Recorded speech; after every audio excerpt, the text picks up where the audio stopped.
Stop that. Stop that. Stop that. Yeah. I hear him chat to the noise. Move too quick, can't stop for the talking. I hear him chat with the walking. Just too sharp with the prize. White girls let it tell me I'm awesome. Yeah. Hot like fire on the pan. If you wanna touch me, please use caution. Cold like 0 degrees. I'm out the cage, gotta let out the beast. Revolutionary, gotta let out the streets. Locked in a cage, I'ma let out the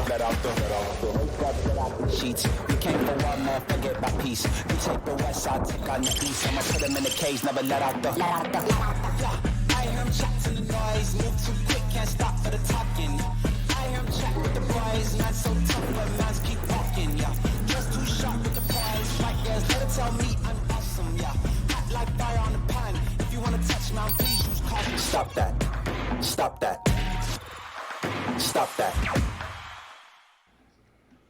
Zaslow very excitedly just said to me, what's more absurd, Ludacris in space or Steve Buscemi in Armageddon in space? Absurd was your adjective. I don't think there's anything wrong with it. I think you might have said, what's more ludicrous, did you not? Regardless. No, that's the actor's name. Oh, okay, thank you. That was my confusion. Luda. So I want to know why it is Greg Cote just waved at Billy Gill with the back of his hand. Why is it that you just dismissed him when he mentioned The Rock and Jason Statham? Well, the cult of cinema fascination is just way over my head, and I admit that. I'm not an atheist when it comes to movies. I'm an agnostic, though. I don't get it. Like sometimes when Christopher and Michael, my younger son, are together, they're just trading lines from movies, and it's like a language I don't understand. And where, Roman Neal or whatever the actor's name was, I've never heard of that. No, you got it right, Yeah. Roman Neal. Yeah, you got it. Neal. The wrestler Roman Neal. Yeah, you remember. I was surprised you remember, but you did. Yeah, thank you. I mean, only because you just said it. Yeah. But I don't know movies, and so when people are that enthusiastic Right. about talking movies, it's just Well, I'm amused. By Just it. try 8 to 10 of them, Greg. You'll love them. What's your wheelhouse? Like, you could do that about Wizard of Oz.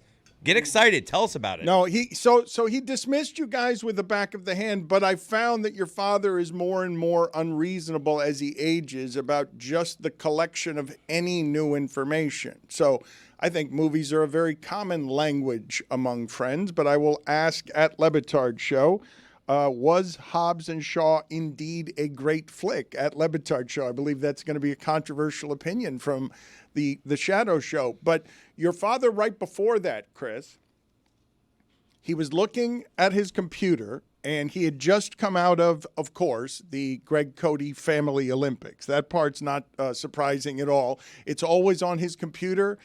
Soon, in a new episode on the Greg Cote Show featuring Greg Cote, you will get the Greg Cote Family Olympics, 70 years old against 7 years old. It's the only thing of its kind in its lane, grandfather against granddaughter. It's out now. That episode had just dropped. All right. So what happened was your dad's looking at his computer, and O'Neal Cruz of the Pittsburgh Pirates just has a giant arm, and the defense in baseball is better than it's ever been. And they recorded a throw from the outfield from him at 105.2 miles per hour. And Greg Cote points at his computer and yells, "Too much information." Didn't want the information. It's a perfect example of TMI in sports statistics now. And then the second paragraph was the second fastest recording throw from the outfield, resulting in a putout since 2015 when StatCast began keeping track of this stuff. Why are they keeping track of it? It's so ridiculous. Am I supposed to wonder, oh, wow, I wonder who had a harder throw? And is that person going to put that on their resume? On the tombstone, hardest throw from the outfield, resulting in a putout in MLB history. I just don't see that that's interesting, worth anything. A human being threw a baseball 105 miles an hour. Okay, put him on the mound. This is coming from a guy who tracks unique hits in PFPI. Well, that's a family. It's a family affair. I do. UH. I don't think that people quite. Raccoon skin. That's a nickname for a unique hit because Ruth's Raccoons, God rest her soul, my mother, before she died, she led the league in unique hits every season and still holds the record. that Graceland almost beat the year before last. Really? Yeah. How close did she get? The record, I believe, is 19 in a season, and I think Graceland had 17. But, so I keep track of unique hits, but that's a family affair. That's nothing published nationwide. Nobody would care about that in Idaho, just like nobody cares about O'Neill Cruz's 105 I do mile care, throw. though. I found that interesting. Why? Both of your glasses are fogging I up know, now. because I'm talking... Is it the coffee? It could be. The coffee's very hot, a little bit undersweetened. Okay, so your hot taking here, you don't want any more information, but so you don't find it interesting that a throw from the outfield came in at 105 miles an hour? Not in the least. But, Dad, this is not OPS. This is a pretty simple, straightforward, hardest person to throw from the outfield. Okay, but why is that relevant? Because that means they can throw out runners at a higher rate than other guys would be able to because they can throw the ball 105 miles per hour. I get it. I appreciate the condescending tone of voice there. Obviously, that's true if you have that magical nexus of speed and accuracy. If he's a foot and a half off on the throw, people are still saying, wow, what a fast throw. He wasn't. I know. But if he was... Right. Yeah, but, they say you're a 5-tool player, right? And one of the tools happens to be throwing. I will say that on a baseball field, there are two things that get my attention the most. It is somebody hitting a ball very far. It's not speed on the bases. It is somebody having a giant arm. I remember players forever. Dave Parker just died. What do I remember? Giant arm from the outfield. Remember that Yoenis Cespedes throw from the corner in L.A.? It's one of the greatest things I've ever seen on a baseball field. I've told you guys this story before. Ricky Williams, obviously a great athlete, played minor league baseball, and I was just playing softball with him one time, and he was in the outfield, and I was on third base, and he just threw a ball to home plate. I threw out Derek Lee one time softball game. Really? What position? I was second. Wow. Threw his ass out. Who's your double play combo? Mike Lowell. Wow. How fast was your throw? About 60? Fast enough, don't run on me, dog. Okay. The softball was whistling. I could hear a softball whistling as it went past me on third base because of how hard it had been thrown. I cannot imagine an outfielder throwing a baseball 105 miles an hour. Having seen throws from the warning track from Bo Jackson and Vladimir Guerrero, loving Jesse Barfield, I associate that name with an arm. One of the things that I love in baseball is a giant arm. And I don't understand why it is that you would just – I understand why you wouldn't want generally more information, but that information is not uninteresting, I don't think. I just think it's extraneous and irrelevant, really, in the big picture, in the broad view of sports and stats and athletes. You guys go Chooch or Cannon for a strong arm? Oh, you got to go Cannon, right? Rocket. I go Chooch.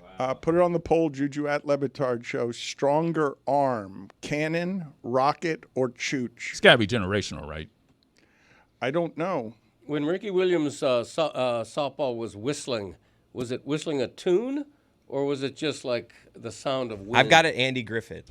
No, it was Yankee Doodle Dandy. Oh, that's impressive. See? Yeah. That's impressive. Okay. Okay, now you have my attention. Okay, I'm great. Now that's a stat. How old was Ruth when she set the record, just out of curiosity? She was well into her 80s at that point. So the record for unique hits is by an 80-year-old and a child. Yes, Unique that's right. hit is when you're the only one to get it. No, I know. It makes me wonder kind of how in tune the pickers are when they make these unique hits and whether it's actually a skill or it's just people who don't know what they're doing. Well, my mother's technique was to pick the city that she would prefer to live in. Okay, so she knew that. Would I rather live in Boston or Atlanta? That type thing. So the Marlins, as soon as Billy starts going to the games, they start losing. The Marlins were beating very good teams. Milwaukee is a very good team, and Milwaukee came in here and won a couple of games against the Marlins. But I wanted to ask you guys, because I don't know how you feel about nostalgia. Baseball's always been great at trafficking in it.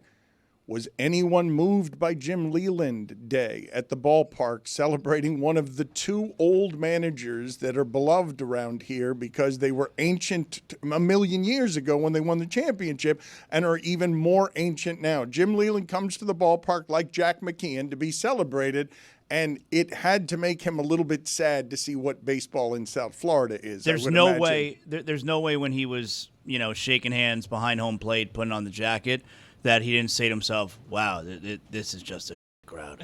Right. He was there for 1998, and he should. He was there for 1998 when he would be in the clubhouse, and he's like, "They got me a truck driver, center field. He's a truck driver." They lost like 115 games, but he wasn't expecting to come back to Jim Leyland Day and have nothing there. Right. I don't know how much he was here with the Tigers. I don't imagine he was here very much. Like maybe he knows how bad it is, but I'm guessing Jim Leyland returned to Jim Leyland Day hoping that there would be a lot of people there to celebrate, a world championship. Does it make it any better that I got back from Key Largo around noon, right before game time, and I, for the first time since the first week of the season, put on the game because I wanted to watch the ceremony. Wow. So that's better than nothing. I put it on. It is. I was like, let me see this. Jim Leyland Day, I want to watch that. And I was made sad by the crowd. Oh. It's the bare minimum effort that you gave where it's like, I will sniff this for a moment on television because it's Jim Leyland Day. I have an indelicate question, but is there like financial compensation for Jim Leyland Day? Like, is there a check involved? They wet his whistle a little bit? I'm wondering, congratulations, you made it to the Marlins Legends Hall of Fame. That's expenses. Here is an amount of money. Or you're coming down for a personal – I don't know how these things work, but if you have a Jim Leyland Day and he's coming down for obligations, is there a fee that he receives for doing it? I'm going to guess just a reimbursement of expenses. Like, he's got to invoice them. And he'll be reimbursed on whatever it is that it costs. For the hotel, I'm guessing the flight they handle. Listen, we're talking about the Marlins. Let's not sugarcoat this. They cover his flight, economy. They give him a $50 per day per diem and put him up at a Motel 6. Okay, you're going to make $50 a Motel 6. Seems unnecessary. Not even a Comfort Inn. Leland's out front at the Motel 6 in a lawn chair, chain smoking, while waiting for an Uber that he can't sign off. He's sitting next to the pool with no water in it. Yes, at a Best Western. Right. All right. So just to be clear, you guys have at a Motel 6 by the pool. You've got Jim Leyland with no water in it. Wait, right. with one of those, tins that is made of aluminum. Right. That is baking his face so that he can get the proper red on his face. I will tell you that the funniest thing like that I've ever seen was in the Radisson parking lot in Bristol, Connecticut. This will only be funny to the 5 people who remember him, but Dave Soup Campbell being in a chair with one of those things sunning his face is how I imagine Jim Leyland outside of a Motel 6. Yeah, there was a shuffleboard court out front, but it was weed covered. You couldn't even use it. It was a sad hotel, but this is the Marlins. Bruce Sherman, he plays at Lone Depot Park. He should take out a loan and actually start paying for players. I know they had an 8-game. Here's the sad thing that we've talked about, okay? Jeremy's mad at all this. Go on. They just had an 8-game winning streak, and you're thinking to yourself, all right, they've done something. They have shown that their young players are rising. They have potential as a team. They're going to come home, and the crowds are going to be there. Well, their first home game after an 8-game winning streak, they drew 7,000 people. Okay, Sunday, because of Jim Leyland and fireworks or whatever it was, I think they inched over 10,000. The fans just aren't buying what they're selling. Maybe that's because of us. 4th of July was a pretty good crowd. It was a good environment. It was a good loss. I went on 4th of July. Very good loss. Competitive game. The crowd was up with 2 outs in the 9th inning. Runners on first and second. Tying run there. Ended up losing, but it was a nice loss. Fireworks show was decent. Fireworks show.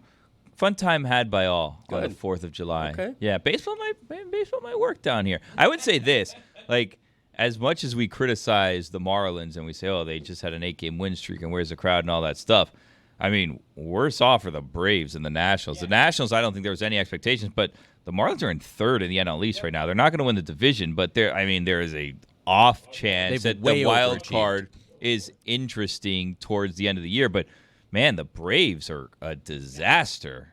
I would hate to be the Braves or a Braves fan right now behind the Marlins with what they were supposed to be. The Braves are one of these teams that we were talking about 2-3 years ago. Like, Braves are going to be around for a decade, and no one's going to compete with them. And because of injuries, and Ronald Acuna Jr. has been injured a number of times, but the Braves have dealt with a ton of injuries, and now the Marlins, who have a fraction, like a quarter of their payroll maybe, are ahead of them in the standings. I would be worried for my job if I were Brian Snitker, because in MLB, the rule of thumb is they fire the manager and the GM if that team falls behind the Marlins in the NL East. That's the rule of thumb. Well, the Nationals just did that. Yeah, we just saw that. And yeah, again, so that's I guess Braves are next on that before list. Before the draft, you've fallen behind the Marlins. We fired everybody. Right. Yes. Nationals are one of those teams like the Cavaliers, right? Where you're like, okay, how is it that they have so many number one picks every year? MLB drafts during the day. Like, do you think if the Marlins and the Braves are playing at the same time as the draft, they can get fired during the draft? Quite possibly. Right before the pick. Too many rounds in the MLB draft. Yeah, it's the worst of the drafts by far. Well, I guess being drafted into war is worse, but MLB draft is the worst draft. You're right. What are there, like 78 rounds? Seriously. I think at one time the baseball draft, and I'm not making this up. I heard this somewhere. You can just keep picking. No, I think at one point in time, and it can't still be the thing where the MLB draft just continued until every team was like, okay, we're good now. Yeah. Like it just kept going until the teams all agreed to stop drafting. It's 20 rounds now. So they cut it down during COVID because they eliminated so many minor league teams from across minor league baseball. So now each farm system only has 4 teams. And so they've limited the amount of people that you can select. So it went back to 10 after being 5, and now it's only 20, which is totally reasonable considering how many minor league teams there are. I want to do something with you guys here because we haven't had a chance to do very much of this in the local hour. Our friend and colleague Barry Jackson, who for many years I have said at the Miami Herald would be a number 1 pick. He would be a number 1 pick if we were drafting sports information people locally, although Andy Slater might be yelling and screaming that he wants in on that. But Barry Jackson has been a newsbreaker in this town for a long time. He doesn't usually delete his tweets, but there was a tweet deleted that read, "It would behoove the Heat to clear out roster spots soon. That is all." I hate that so much. I do too. I hate it so much. That implies he knows something. Okay, so first of all, Barry Jackson unequivocally is the best reporter down here. Okay, like let's put the cards on the table. Well, let's put it on the table. The best reporter out there. Why are you making a face, Greg, Dad? any dispute? Do you have any dispute of that? Barry Jackson is a great reporter. Really great. I just don't like that kind of a tweet. But for me, okay, and I'm interested if you agree with this, Greg, because we're 2 journalists who are on this show right now. So I'm interested if you agree with me. All right, that tweet right there is a reporter telling you, I know something you're not allowed to know yet. Right. That's all that is. Yeah. And that to me, it's like, it's a dick move to me. I don't know if I'd go that strongly, but my problem with something like that is that you're throwing something at a wall, hoping it sticks. If 2 days later the Heat do make a big move, Barry Jackson could look back at that tweet and go, yeah, like I reported. No, that's what 2 he's days doing. ago. He wants to be able to be, see, I told you. Right. Why did he delete it? Probably because of responses like this. You should ask him. I'll call him right now. Do it. You're No, gonna. No, I don't want Wow. I don't want to embarrass him. Okay, that's a great joke if you're not going to execute it. And it Like- was a joke. Why would it embarrass him? I mean, everybody has his number. The show is able to call him right now. I have his number. Was that a spooky? What was that spooky hands you did What there? are you doing? The I show liked is it. able to call him right now.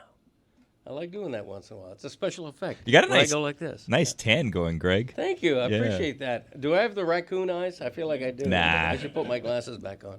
You Yeah. do, yeah. You've got. It is very clear that you have had things placed under your eyes that have, that have. Were you wearing sunglasses still? Is that what that is? Well, the these turn residue it- of yeah. your sunburned face. These turn into sunglasses when I'm in the sun. I spent a lot of time in the sun over the weekend in Key Largo, and it was a beautiful time had by all. Just lean back a little further if you can. Sorry. Yeah, Ruth's raccoons, right? Right. Yeah. That's why we call a coonskin a unique nickname for a unique kid is a coonskin. I don't like that word. The idea that you guys are here, like honestly, that we're 30 minutes into the show and that both you and Billy have used some form of "and a good time was had by all." Like, What was? It was. It's. What better way to describe it? I want to read something to you guys, but before we go here, because I want to get a ruling from Zaslow, who is a judge and a lawyer. Barry Jackson deleting that tweet, is that forgivable or is that not forgivable? Barry Jackson put out a tweet claiming he knows things that you don't, the common person, normal, the poors, don't know. He knows. Unforgivable. Unforgivable. Unforgiven. Okay, Barry Jackson's been called out. You have Barry Jackson also as the number 1 seed all time on reporting locally, correct? He and Andy Slater, I would say. But Barry, I would put number 1. All time? No, locally. No, I meant locally, right but now, all time. Like right now. Okay, right now. That's not Yeah. all time. All time right now. Yeah, all time right now. Best in show right now, like a horse, Barry. How far back does all time go? Wouldn't it be a dog? Best in show? No, horses have that. I'd like to read to you guys a sentence that I cannot get used to, and I'd like to ask all of you to give me what is the most absurd thing in this single sentence. I also want you to imagine me reading this sentence in like the year, I'm going to say, 2006. 5-star offensive tackle Felix Ojo, number 20 in the 2026 ESPN 300, committed to Texas Tech on Friday upon signing a historic 7-figure revenue share contract with the Red Raiders worth more than $5 million. His agent, Derek Shelby of Prestige Management, told ESPN. I want you to imagine me reading you that sentence 5 years ago, even 5 years ago. That one sentence of that, what is the most absurd thing in that sentence? Because I'm going to say that it's Texas Tech. My vote is, I've got Prestige Management, I've got his agent, I've got historic 7-figure revenue share contract, I've got committed to Texas Tech, I've got 5-star offensive tackle, number 20 in the ESPN 300. Not number 1, number 20. Number 1 tackle, though, in fairness. Those are important because the first 19 are probably quarterbacks. Right. Those are more important. But just the going rate on this stuff and how it is that you get into this game, you guys aren't yet numb to it, are you? Like when I read that single sentence to you, it's no longer strange in any way? The revenue sharing is what sticks out to me there. That is what sticks out to me as well, because you're starting to cut athletes in on ownership level income right now. You expect that when MLS and Inter Miami to get Lionel Messi gives him a piece of the club ownership, but you don't expect that when an 18-year-old offensive tackle coming out of high school is given revenue sharing. To me, that's groundbreaking. It made me happy. Like, I just heard you read that, and I was excited about it because it means that players are going to end up getting a more equitable share of what they deserve. Like, the reality is like Tim Tebow should have made millions of dollars at UF just on jersey sales, and that's where revenue sharing comes in. Is part of that is going to be in the merch that's sold and things like that. So when a player is that popular nationwide, it's going to ultimately really help them, and especially regionally. So I think this is awesome to hear about. I don't react with happy or awesome. I also don't react with anything at all negative. It's just sort of still shell-shocked about the fact that it's so different than it was 5 years ago. The beginning of the pandemic, this whole thing changed because USC was talking about forming a union. Or the players in a conference that no longer exists were threatening that they weren't going to play if they didn't get money, and then 4 years later, we're like I am fascinated, is what I am. I'm not. I'm emotionally indifferent about it, but I can also, I guess, awe? Is awe, I guess that can't be emotionless, right? Because I'm looking at it and I am not that far removed from Ta-Nehisi Coates writing in The Atlantic an article about reparations and an article about how it is that the NCAA was unjust. And at that time, 4 years, 5 years before the revolution, I could not have imagined the single sentence I just read to you about the nowhere program, Texas Tech. I think forming a college players union, that's crazy to me. After 150 years of amateurism, forming a union and then getting an agent, that's crazy. That's absolutely crazy. I mean, everything has changed, top to bottom, in sports, in college sports especially. And you look back, I mean, Carl Yastrzemski was the first baseball player to make $100,000.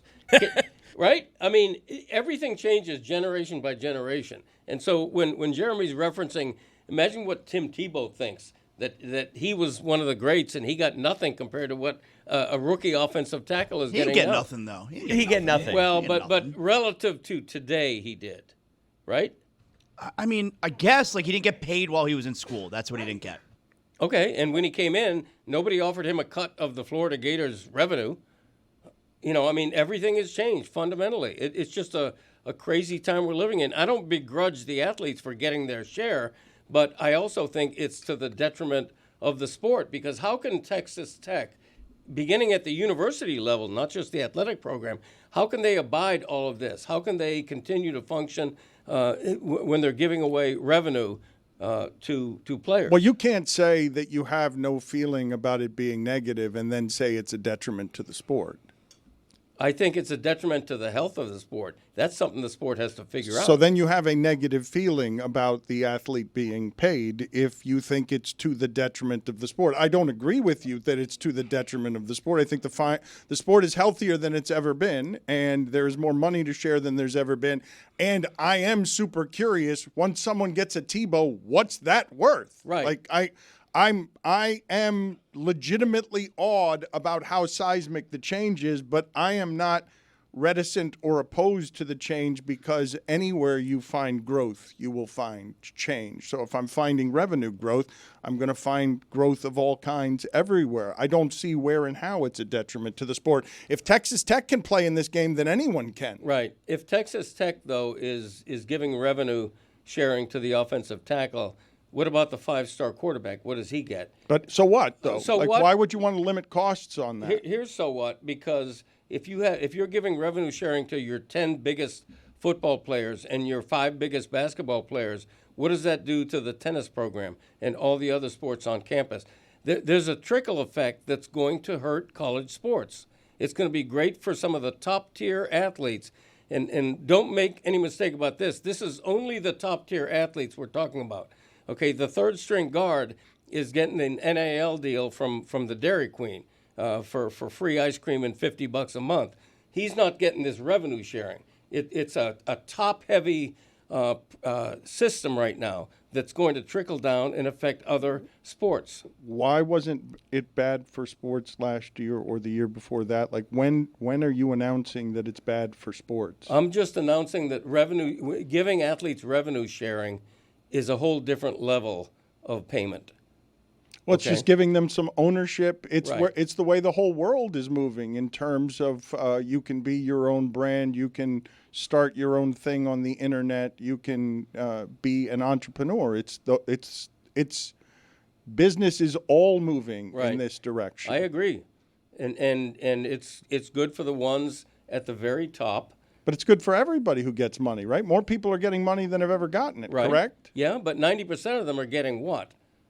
Okay, it's an imperfect system, but Right. it's better than it's been in terms of compensating them fairly, is it not? It's better than it's been in the sense that all of a sudden, I think what began all of this, I think what tipped over the domino here was the star quarterback looking at his college coach getting $8-10 million or more per season, and the star quarterback who's winning the games is getting nothing. And he's looking at the TV contract. He's looking at how much money his school gets from being in a major bowl. And he's going, give me mine. And that's fair on the face of it, but the guy blocking for him on his offensive line is getting very, very little, relatively speaking. I just told you he just got $5 million. I know, but he's the exception. He's the 5-star, #1 rated offensive tackle naturally. Okay, but that's... So nobody should get the money since the bottom guys aren't getting it? Like, I'm confused what you're arguing for here. There's no equity right now. Okay, it's a top-heavy system that's enriching. There's literal equity. There might not be equality. They're giving him equity in the revenue You're share. Right. There's no equality. I mean, isn't in that the life? equity. Like, in what job is there equity? I mean, in every job there's equity, right? No, the people who are better make more money. Okay, but if you have a union, you make a minimum amount. There's such thing as a minimum wage, right? The relative to the. But wouldn't the minimum? I'm sorry to interrupt you, but wouldn't the minimum wage be you're on scholarship? That's the minimum wage. Well, that used to be everything. And now the top players are getting revenue sharing, and the bottom players are getting nothing. But you're very worried about the bottom players who aren't getting anything, while not sort of acknowledging that the top players are now getting something closer to their actual value. Yes.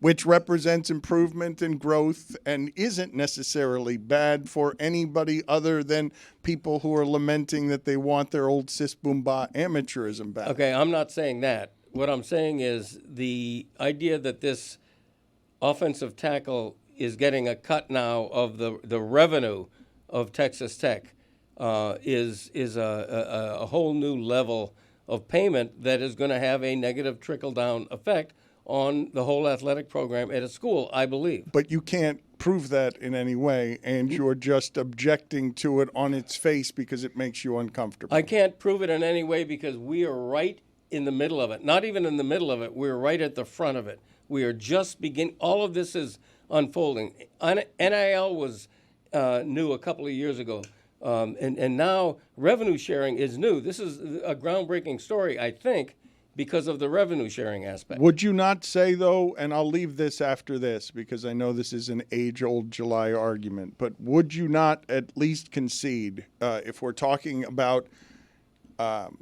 equitable or we're talking about fairness, paying the tackle $5 million is more in line with whatever the athlete's worth is, what the value is, than whatever is the guy or the woman on the crew team that you're worried about right now. Sure. Neither of them are being paid.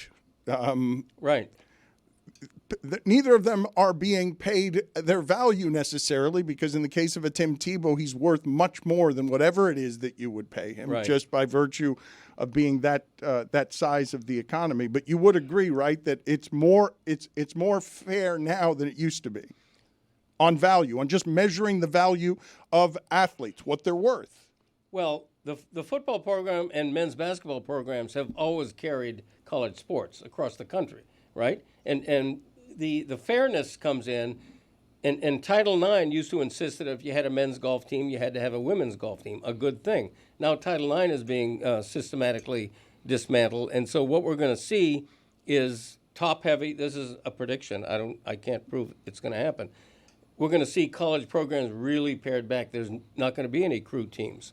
Maybe the tennis programs are going to be intramural now instead of varsity. But isn't that sort of capitalism? Yes. Yeah. If I was on the crew team, I would just kind of put my hand up and be like, look, I don't deserve what the football team deserves. Okay. I'm good. Yeah, and maybe some of them are realistic enough to think that. I don't think they'd say it, but.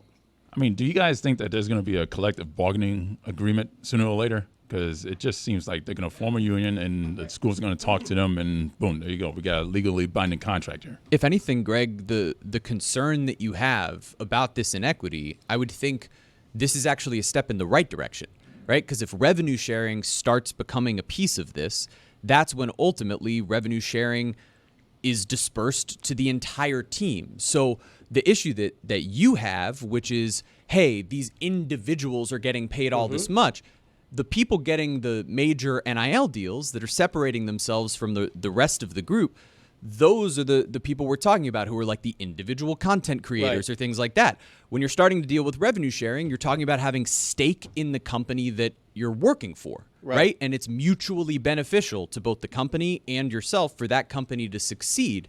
So if anything, this is a step in the direction toward what you want, which is making sure that everyone on the team is getting a piece. And in this scenario, it's a giant offer to get one individual guy. Right. But I would think that this is sort of the first step in a years-long process that might eventually lead us toward revenue sharing with every athlete in college football, because that's what ultimately happens in all of these professionalized leagues. I would hope that you're right. I think it's a big leap to assume that's going to be the next step, because Texas Tech can afford to cut in this great offensive tackle, supposedly great offensive tackle. They can afford to cut him into revenue sharing. But there's 10 other players on that team who want their share right now because of what he got. And the star of the men's basketball team is going, what about us? And so's the number one player on the men's tennis team. There's going to be a demand for revenue sharing, and the revenue may not be there. I don't know how this is going to work. Maybe it's going to work at an Alabama, a Notre Dame. I don't know. How's it going to work at a Texas Tech? How's it going to work at a Florida Atlantic University? Let them worry about that. Okay, and they will, and they are. I would not want to be an athletic director right now in college sports, because it's turned into a complete nightmare, a thicket, a mangrove. Hobbs and Shaw, 88% Rotten Tomatoes. Low score. Great. A thicket and a mangrove? Yeah, a mangrove. We were in the middle of mangroves in Key Largo, and it's a glorious thing, the mangroves. The Major League Baseball draft, thank you. Here, let me just let me do this. Hold on. Minor penalty, 2 minutes for adding nothing. Adding nothing? It's a glorious thing, the mangroves. Get out of here. You know what? Get out of here. erosion. Just get out of here. Look up mangrove. The Major League Baseball draft used to have an unlimited number of rounds. It would keep going until all 30 teams were done drafting. It once went 101 rounds in 1990. Almost 1,500 players were drafted. This episode is presented by DraftKings. DraftKings, the crown is yours. Put it on the poll, please, Juju, at Le Batard fine. Show. That is a fine on Greg Cote. For what? After 10 minutes off. It's your phone. Okay. What do you mean for what? You know what? Had you not banished me to the room there, I would never have turned on my phone to catch up with. I'm a very busy man, but I wait until I'm sent to the penalty box to turn off on my phone. So had you not penalized me, I penalized you because you just said it's a glorious thing, the mangrove. Right. And then it's a thicket. It's beautiful. There was a swing in it. Put it on the poll, please, at Le Batard Show. What do Americans stink at more, tennis or soccer? At Le Batard Show. Do you have either opinions on either of these things? Yes, I have opinions on both. Tennis, look, I was raised by Jimmy Connors and McEnroe, right? Hold on a second. Chris Okay, Evert. we should say the women are good, but go ahead. Here, we'll give you the floor here. Go ahead. The women are better than the men today. I'll give you that. But who's the next? And after that, there was Pete Sampras. Who's the next? And Andre Agassi. Okay, who's the next? Nobody's coming along. I know there's somebody's ranked number 10. Big deal. Nobody's coming along. A man hasn't won a major. An American man hasn't won a major in a half century, in a quarter of a century, since around 2000, I think it was. I don't have the stats right in front of me. Your glasses are fogging up. I know. That's because I'm verklempt about the state of American tennis. It's ridiculous. The women are a bit better. I'm a big fan of Coco Gauff, but even her, she wins the French Open, and it's like, all right, and then she takes a crap in the first round of Wimbledon. All right. So I'm frustrated by men's tennis, the state of American tennis, because as you know, I'm a tennis fan. That was one of my favorite sports. That's the sport that I played. That was my exercise when I was a little younger, in my 20s and 30s particularly. Now, I just can't watch tennis anymore because I don't see the American domination or representation even. And soccer is a little bit frustrating. You know, I don't fault the U.S. men's national team for not beating Mexico in the Gold Cup final because they were playing with the B team. Okay, they were missing a handful of starters, including Christian Pulisic. They did not have their A team, but it does make you wonder how they're going to do in the World Cup in less than a year. Do they have the team to even survive the group stage and get into the knockout round? Right now, you'd have to say that's very iffy. What do you make of their coach saying the lessons from that loss are priceless? Like, I just think it's a loss. And, well, yeah. Like, what are the lessons? What are you learning? It's hard to learn anything when you don't have your full team. And I didn't like the fact that he's complaining about the officiating, the referees after the game. You know, if you're looking for an excuse, you have a good one. You didn't have a handful of your best players. That's your excuse, not the officiating. The other thing is the game's played in the United States. It's a pro-Mexican crowd. That's not ideal if you're the American coach. You'd like to have home field advantage there. But, they just continue to disappoint. They disappointed in the Nations League a few months ago, and now they're disappointed in the Gold Cup. That's going to happen in Houston, though. You're going to get Mexico. Mexico travels well, and it's not surprising that they would be feeling like they're playing on the road in their own country. That's exactly right. If it were St. Louis, it would have been more of a pro-American crowd. 100% right. But priceless, the lessons? I don't get that. I think that's coach speak, right? Like you have to learn, and the Panthers always say this as a mantra, that you learn more from your defeats than you do from your victories. Well, so. I want to ask about the Panthers for a second, because I do remember 15 years ago going on a free agent summit show with Tony Kornheiser, Bill Simmons, and Mike Wilbon, and we were just fooling around at the beginning of like transactions are going to become a thing. And they were all making fun of me as I just kept arguing on behalf of why wouldn't LeBron, Dwayne, and Chris Bosh, if they're really friends, why wouldn't they just go into business together right now and decide that their friendship was going to be something that they could navigate all the business in? In basketball, over 4-year runs in Golden State and in Miami, these things do blow up and get so pressurized that the friendships don't work with the money. But you just mentioned the Panthers, and last week Mike mentioned, and other people have mentioned this, that these guys are like vacationing together with their families and stuff, and it's just clear they're having the time of their lives with their friends. And so I don't know what behind the scenes is going on with, I'll take $6 million, you take $7 million, he'll take $8 million. It's all like, we'll figure it all out. We like being together. Let's just keep this running forever. Where the relationships seem to be real. I'm curious what's happening here, because these things can be romanticized, but it does seem to be happening. Golden State and Miami ended up breaking apart because of whatever the difficulties are in managing all the money and egos around everyone taking discounts. But there's no disputing that everyone's saying of these Panthers that these guys enjoy their company, each other's company, in a way that's now showing in contracts. They're going for 6 and 8 years to older players because the ownership is intent on keeping whatever that is together. But it's been my experience over the last 15 years, that breaks up after 4 years. Like the money gets complicated, the pressure gets complicated, and the disease of me sets in where people don't actually want to share. But what if you're really friends? Like what if you're really legitimately having the time of your life with your new best friends? Then what difference does the money make once you're in a stratosphere of millions and millions of guaranteed dollars for many multiple years? I couldn't agree more, but I think it's what the Panthers have managed to do, create that it's beyond camaraderie.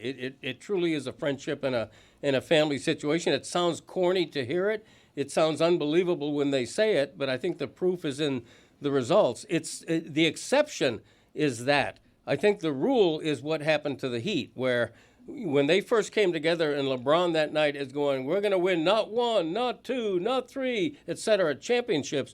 He meant that. They all thought they were going to stay together and be a dynasty, stay together more than 4 years. Looking back on that, it ended ugly for the Big Three era. It ended ugly. It wasn't pretty. And right now the Panthers are in the middle of all that, and there's no sign of it ending. And it's an extraordinary thing that they've done. And you said the families, the wives all get together. The families vacation together after the season. It's an extraordinary thing. It's. I'm not saying it's unique in sports, but it's the exception, not the rule. I mean, it's pretty unique, and I don't know why it's happening with this Panther team right now, as opposed to why it never happened, say, in the NBA. Because these guys, guys like Ekblad, who are taking $6.5 million a year, when if he hit free agency, he probably could have gotten what he was making before. And the difference when you're making $6.5 million between $1 or $2 million per year is a pretty massive difference. And then you got guys like LeBron, who it's like, can you take a little bit less than $52 million? What if you take $42 million? No, I can't. I don't know why the NBA player can't do that, and these Panthers, they have no issue with valuing the winning, the camaraderie, and the lifestyle. I don't understand why it doesn't happen more. Yeah, I think at the beginning of the Heat there was some of that, right? Didn't Dwayne Wade take less money? So no, they all did. And look, I know that. Look, this sounds over the course of the last hour and a half like we are just sitting here, especially Cote, pining romantically for the way things used to be when a guy would take a discount just to stay with his home team. I'm not telling anyone to take discounts. I'm just a bit startled that all of the Panthers are coming back. All of them are voicing the same thing. They're getting all their players to stay when in free agency. The reason a million years ago that the Steelers won multiple championships with Terry Bradshaw is because the same 22 starters kept coming back year after year. They never left in free agency. Free agency changed the ability to have legitimate dynasties because everybody wants to get paid. Them retaining everybody when people expected them to lose these people. They didn't even hit free agency. When they're already the deepest team in the league, there's something unusual happening there that I'm remembering what I told you about 15 years ago, where we were on the radio in Miami arguing for the better part of a year. If you're legitimately friends and you can get together and just dominate your sport, wouldn't you really want to do that most with your closest friends?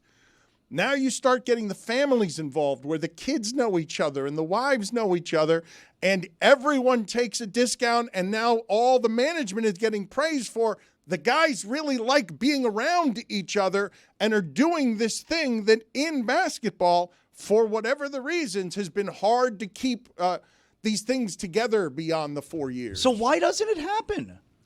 I'm genuinely asking, why don't you see the hockey guys? They're making $6-7 million a year, taking discounts, and the NBA player can't take a discount from making $45-50 million a season. Why can't they do it if it means playing with your friends and it could result in winning?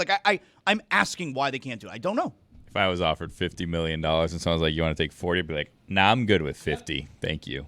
But why doesn't the hockey player have that attitude? I don't know. I don't understand Maybe I'm asking the question backwards. Could it be? I don't understand why they like each other. I'm like, you know what? Let's keep this going. Let's not make – because hockey players, to what you're saying, they're going from $8 million to $6 million, which is a quarter of their salary. Huge. At over 6 years, hockey players don't make basketball, baseball, football money. Could it be that hockey hurts in quality of life? I like it down here. When I was in Ottawa, that sucked. Could it just be maybe it's such a painful sport that they value my time off the ice. I want to be at the beach. I think that's part of it. I mean, look at the Panthers. They're celebrating. They're working in a place where people save all year to come on vacation. They're celebrating on the beach, bringing the trophy into the Atlantic Ocean. That's a pretty good place to live and to work. Not many teams are showing up to the practice facility in sandals. That's right. Yeah, and also, in the case of Aaron Ekblad, I really believe that their pitch to him was, we want you as a lifelong, career-long Panther. There's a job waiting for you after you retire. You're going to always be a part of this club, a face of this club. And I think that the only thing bigger than money in sports is the assurance of winning. Okay, can you imagine being a free agent in the NHL right now? You've played 10 years, you've never won. Just use Connor McDavid as just a totally random example. You've played 10, 11 years, you've never won a Stanley Cup. You have a chance to meld into this dynasty that they have right now in South Florida. Might be a good way to go. I mean, he's gonna pass up $10 million because he'll have a lifelong desk job after this as part of the beloved Panthers front office forever. Like, I'll take the $10 million now, please. Like, why a player who just signed the last contract of his career in Brad Marchand, who has been on this team and in that dressing room with those players only for a few months, has decided, yeah, you know what? I'm in. Like, this is what I want the rest of my career to be. I want to be around these guys, and doesn't even bother hitting free agency. Wasn't it being reported that Boston was going to try and get him back? So somebody was going to offer him a lot more money than the Panthers just gave him. And he didn't even wait to see what the offers were. Okay, but he won his only Stanley Cup prior at age 23, right? He thought it was going to happen every year. This is great. This is easy. Probably took it for granted. Goes his whole career without another Stanley Cup. He experiences what it was like this time. And he's like, yep, I want that again. I want that feeling again. Winning equals money or close to it. Hockey can keep some cores together, but the part that I'm saying is super unusual is the kinship seems to be blossoming into something that is making guys sign before they even test free agency. Guys we thought were leaving. Guys that we assumed they would not be able to afford. It was just a natural assumption to make. Billy, I know you've got the face of something's going on is all you're offering to this conversation. I can't. All right, well, I have theories, but I can't go public with those. Well, but theories, all you're giving me is something's going on. I mean, it doesn't. All of a sudden, no one likes money. I don't understand this. Like, these people want. Oh, you know what? I want to go into this sport where they're beating me, and I'm going to feel it for the rest of my life. And I have an opportunity to make generational wealth that, generations from now, obviously it's generational wealth, can benefit from it. But I'm just going to turn down 25% of that because I like going to the beach. Get out of here. But something's up here. Is happening. Something's up here. But what if I were to tell you it's love? No state tax. Love is in the Swiss air. bank accounts. It's love and 8-year contracts. It's not just the salary, it's the length of contract. You don't see many 8-year contracts offered, particularly in hockey you do. Not so much for players Marchand's age. That's true. That's true, but that's not an 8-year deal. That's a 6-year deal. Didn't they explain to us last week that something happened with, like, the CBA or whatever, where after a certain point he'll get the money and it doesn't count against the cap? So it could just be fun with numbers, right? I mean, look, I'm the last person here that knows about NHL CBA deals, so I don't know how this money works, but it seems as though there's something going on there. Roy, maybe you could tell us where he can get the money, and if he retires early, it doesn't work against the Panthers. Roy, you can tell us, but I believe that almost uniformly, the person who knows the least and begins with, look, I don't know anything here, is exactly the person who also says something fishy is going on here. Like, it's the person who... I'm just saying, what is this? What is to stop? Hypothetically, I'm not saying, for the record, very clearly, I am not saying that this is going on or would ever go on or happens anywhere or should happen anywhere. I am not accusing anyone of anything, for the record. But what is to stop? What is to stop a team owner or management team from just setting up offshore accounts for players that then have access to said monies and can stay under salary caps in different sports? So commit crimes? I'm not saying... It's not taxable money? I'm not saying that happened. I'm not saying it should happen. I'm not saying anyone is doing that. I'm just saying, if said accounts do exist, do you think it's impossible to think that that's ever happened, or why a team hasn't thought of doing a situation where, you know what, like, here's this little paper that, like, the Jason Bournes of the world have, and then you go and you type it into a computer, and there's $400 million, right? And no one knows that money's there, and none of the commissioners are going to know anything. And then all of a sudden, someone's like, you want to offer me $14 million more? No, I want to stay here to go to the beach. I'm not saying that happened. I never would say that. But What's to stop something like that from happening? Yeah, criminal laws. It's not criminal laws. Rules in your sport. Rules in your sport are not real laws. Who cares about rules? All of a sudden, we think athletes are following the rules in your sports. Wake up, Jack. That's not what's going on here. Ever heard of Pete Rose? Ever heard of Barry Bonds? Rules in your sport. Huh. You sound silly. Again, the government tracks major transactions of it's money. It's in a different country. Right, shadow accounts. Yeah, dark money. Have you never heard of Swiss bank accounts? Have you never heard of the Caribbean? Yeah, I've heard of both of those things. It's a shell account. Weren't the Marlins registered at a P.O. box? They were. That Andy Slater tracked them down? Yes. I will also say that Mark Cuban was punished because for a while Dennis Rodman was living in his home, and that was against salary cap rules to offer Dennis Rodman lodging for I am a house in Switzerland. free. You're good. So what you're alleging is I made very clear I'm not alleging okay. anything on the front end, so you couldn't spin this. I know your next step before you can think it. I yes. knew that's where you were going with this, and I said on the front end that's not what I'm alleging. But what is to stop a team owner from doing such a thing? I'm asking the question. Okay, thank you for asking it so vigorously. That's fair. Billy's just saying, were I alleging that? What would I prevent didn't it? say were I. I just said what if someone were to. Oh, okay. I'm not. That's different. If we go back for a second to the United States losing with its backups against Mexico, what do you make of Chris Richards saying after the game, one of the defenders, that the refs, quote, hate them, and that in any other league it would have been called offsides, but again, that's CONCACAF for you. They hate us, end quote. I don't know. I saw the replay. It looked like he was onside. Am I wrong? CONCACAF for you. They hate us. Yeah. You were lamenting the idea of complaining about the refereeing. Nobody wants to hear the losing player say it was the officiating. Everybody hates us.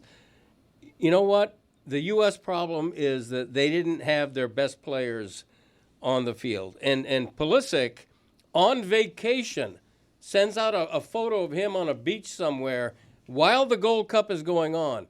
And he rightly got so vilified and criticized for that social media post that that he might never live it down.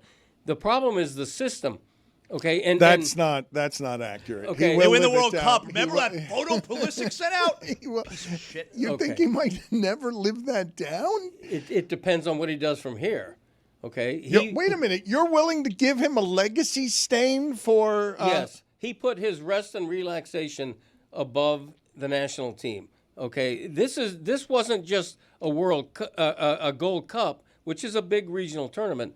This was a prelude to the World Cup in less than a year. They need their team together. But it was just the Gold Cup. It was just okay. The Gold That's a big regional tournament. Okay, but wait a minute. And it's a big regional tournament. And it's a prep tournament for the World Cup. What about that? Don't you understand? The coach himself said this is not the way to run a national team program. It's not that I don't understand. I'm just objecting to the hyperbole of he will never live this down. He will never live down a photo sent out during the Gold Cup because Mexico scored in the 77th minute. Okay, you don't know the reaction to that social media post. It hit an off key. It was the star of the team putting himself and his rest and relaxation above his national team. That done by a comparable player in Spain or Germany or Brazil would have been a national scandal. It wasn't here because soccer in America is still not that big. Keep in mind that the United States, Canada, and Mexico are hosting the World Cup, so they're automatically in. Yes, and but because they're the host nation, the onus is on the U.S. to at least. No. It's just a regional tournament. It's the Gold Cup, and Mexico always wins it, or the U.S. always wins it. Because Roy and I are talking about the World Cup now. Let's move on. Those three nations are hosting the World Cup, not the Gold Cup. Right, okay, fair enough. And now there is pressure for the U.S. to at least get out of the group stage in the World Cup. Will they do it? Who knows? You are a bucking bronco of sports opinion today, and I appreciate you coming out of the gate roaring today. You seem tired. You seem a little winded from the amount that you've been carrying. I'm just getting going. Okay, you've been giving very strong sports opinion, and you had that one moment where all of a sudden you had a softball having to whistle Yankee Doodle Dandy, and you lost yourself in the thicket of mangroves. But you're back now. Billy, can you please tell me Probably not. what the update is with you and your neighbors and general feuding that is going on with your neighbors? I don't for a feud to exist, I think two parties have to be involved, not me and my mind. So like they're not actual feuds. They're just I get upset about certain things. And my backdoor neighbor has really been a thorn in my side as of late for a number of reasons. But the latest is they have bird feeders now behind me, which was fine. But they're like these fancy bird feeders. And I'm okay with birds. We had a bird feeder for my daughter. So we would see and then little birds would come over. There was a cardinal that would come. Blue jay would come. We gave them names.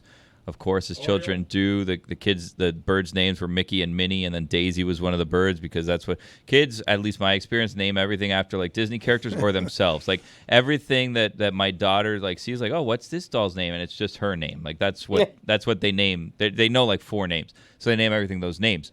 Now that my neighbor has these fancy bird feeders back there, the birds have stopped coming over to visit my children because I guess we don't have as good food. They got the Cadillac and we don't have like the nice bird feeders, so we've lost the birds now, and I don't know what to do because I don't want to get in a bird feeder battle with them and build some sort of elaborate bird feeder, but I also don't want to tell my children, hey, this is how life works. The birds don't love us anymore. We're not giving them the fancy things. Well, what were you giving them? What kinds of foods were you giving them? Were you going bird cheap? Food? And it's just not as tempting anymore because the neighbors have put out a better situation? No, well, okay. So we have one of those like clear plastic bird feeders that's suction cupped onto the window so that you can see the birds when they come and they eat the food. And then we had an incident where there's a lot of vegetation in my neighborhood. And with vegetation, you get, animals. So, it's not rare to see different types of animals running around. There's foxes sometimes that are there. We'll get like squirrels. We'll get raccoons. We have iguanas. We'll get like armadillos every once in a while. We have to startle the birds. Next time they're gathered at their bird feeder, we got to do something to startle them so that they don't want to go back to that bird feeder. Well, what happened with our bird feeder is we had a very large, heavy bird that we would hear making a lot of noise, and it had a long tail, and it was a rat. So we're like, okay, well, now we need to get rid of this bird feeder because I don't want rats anywhere near my house because they're coming to steal the bird food. So I asked Ron McGill what I should do, and then I asked the internet what I should do, and the internet said if you put pepper, that scares off the rats, but it doesn't harm the birds. The birds can digest the... But we didn't do it for a while. I ended up getting rid of the bird feeder. We got a new bird feeder so we could get the birds. What kind of pepper? Black pepper, crack red? There's different types that they say to use, but I only had like the regular black pepper. So I set up a new bird house. I put the pepper in it, and no birds have come so far. That's always sad. Put it on the poll. Sad. Put it on the poll at Le Batard Show. Do kids name everything after Disney characters or themselves? And also put on the poll at Le Batard Show. Is it very sad to put out a bird feeder and not get a single bird? Well, the first time it happened, that's what happened. And then like 2 weeks in, eventually the birds came. So I'm like, I know this is like something that we have to be patient with. But also this time there's pepper in there so that we don't get rats, right? So then after like 2 weeks, we moved the bird feeder to a different window, and now it's in the backyard where now the luxury hotel bird feeders are in the neighbor's yard that are multi-levels. There's different type of seeds. I don't want to blame my wife, but I think she got the wrong bird food this time. But something's going on that the birds aren't coming, and I think it's because my neighbor is like outdoing us with the bird feeder, which honestly, if you're an adult with bird feeders, leave it for the children. There's children here that want to see the birds. What do you need to see the birds for? So you're basically putting this on your window because you like the idea of your kids seeing birds swoop in and land from on, and not get confused by the clear glass, and just land right there as if they're flying into your child's life like a cartoon. and that's why you put it on the window. They like birds. What do you want me to tell you? It's cool. They'll learn to hate birds. That's what happens when you get older is you start not trusting birds and thinking birds will attack you, and then you end up disliking birds. Like, they're there, and we're trying to get the birds to see for them to see the birds, and it'd be like a nice magical Disney movie. Right, She goes, I got oh, it. Mickey's coming, Minnie's coming. Right. But they haven't been coming. I haven't even told you about the other neighbor. That's not my neighbor. It's a guy that walks the dog, and I haven't pinned down where he lives yet, but if I do, then there's trouble. I know that this guy walks around smoking a cigar at odd hours of the night, has this dog off the Sure there's tobacco leash. in there? Then all of a sudden, there's always poop on my yard, and I know that it's him. I haven't been able to prove it yet, but I thought about buying a deer cam so that I could get it and catch him on camera, put it in one of the trees, and then take a picture, print out a picture, and then say, hey, stop having your dog poop on my lawn. I have a lot of questions here. Put it on the poll, please, at Le Batard Show. Do you hate or distrust birds more as you get older? So you wanted to bring Disney to your impressionable young children, and instead a rat horrifies the children, and now the birds no longer come around. Well,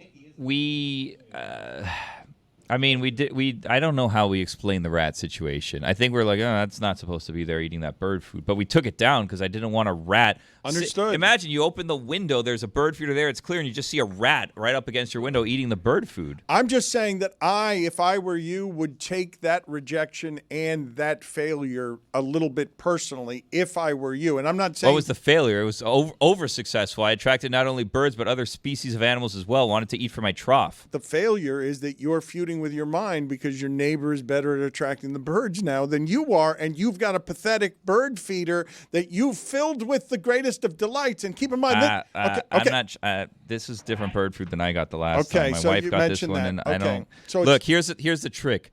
You look to see what kind of birds are in your neighborhood, and then they sell specific food for those birds. It's a cheat code, really, but it's kind of like if Zaz is my neighbor, and I know Zaz likes hamburgers, and I want Zaz to come visit me. Yeah, then I put hamburgers in my windowsill like a pie, and then Zaz sniffs the hamburger and then comes floating over. I'll eat it. You put exactly what they're. If it's Cardinals that are there, you get the food that the Cardinals like. If it's Blue Jays, you get the Blue Jays food. Please, She got yes. specific What about just the for Orioles? Cardinals, Yes. which now the Blue Jays don't want to come and eat. It's crazy. Okay, so perhaps it's not the greatest of delights because your wife has failed. What I'm saying as to why it is you should take this personally is because those animals have to hunt in order to find food. You're putting out a smorgasbord. You're putting out an amount of food for free that they can just have, and they're saying, nope, that's the house with rats. That's the house.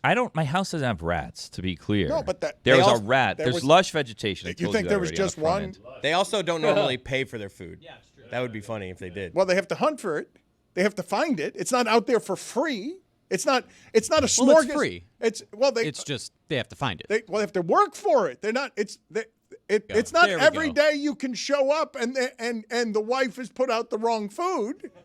We don't know that for a fact. Just a working theory of mine. You said it twice. You know what I saw this weekend? It seems like you. Well, put I that can out say it, there. not you guys. I have to stand up and defend her honor. How dare you guys insinuate my wife does not know how to shop for bird food? I'm sorry. You You did sons of that. bees. You did that. You kept saying that. Otherwise, I wouldn't know. You know what I saw this weekend in the realm of animals and eating food? I saw a dolphin in right down here. We came over because my wife had family in town, so we were doing like touristy things. And we were here by the museums, and we saw a dolphin just swimming in the bay. And I had never seen this or considered it. The dolphin was jumping out of the water with a giant fish in its mouth, and then would let the fish go, and the fish wasn't dead. The fish was still living, would swim away a little bit, and then it'd capture it again and jump back out with the fish. It was playing fetch with itself with a live fish. And then eventually it sounds awesome, but I imagine it was very traumatic for that fish. Yeah. Like, I don't know. You know it was the same fish. What are the chances? It was the same size roughly. It would come up. It was going like in a line. It would do it. And there was people watching, and I was trying to figure out, is this dolphin putting on a show for like the spectators? And what is the end game? Because the fish seemed too big for the dolphin to eat, which may be what was happening, is it was trying to eat it and it was too big. Eventually, it got away because the dolphin disappeared for a little bit and then came back up without the fish. So I think that the fish got a fast one. But I had never thought about what dolphins eat in terms of hunting and if they like entertain themselves by catching. I'm going to ask Ron McGill the next time he's on about this. Tomorrow. It was playing catch with itself with a live fish. What would be your guesses here? Because that's a good guess that the fish was too big. I do think that they animals do play with their food sometimes. Again, why it's so insulting that you're putting it out for free for birds and they don't want the free food that you're giving them to even play with. Like they don't want it. They don't want to be near it because there was a rat there recently.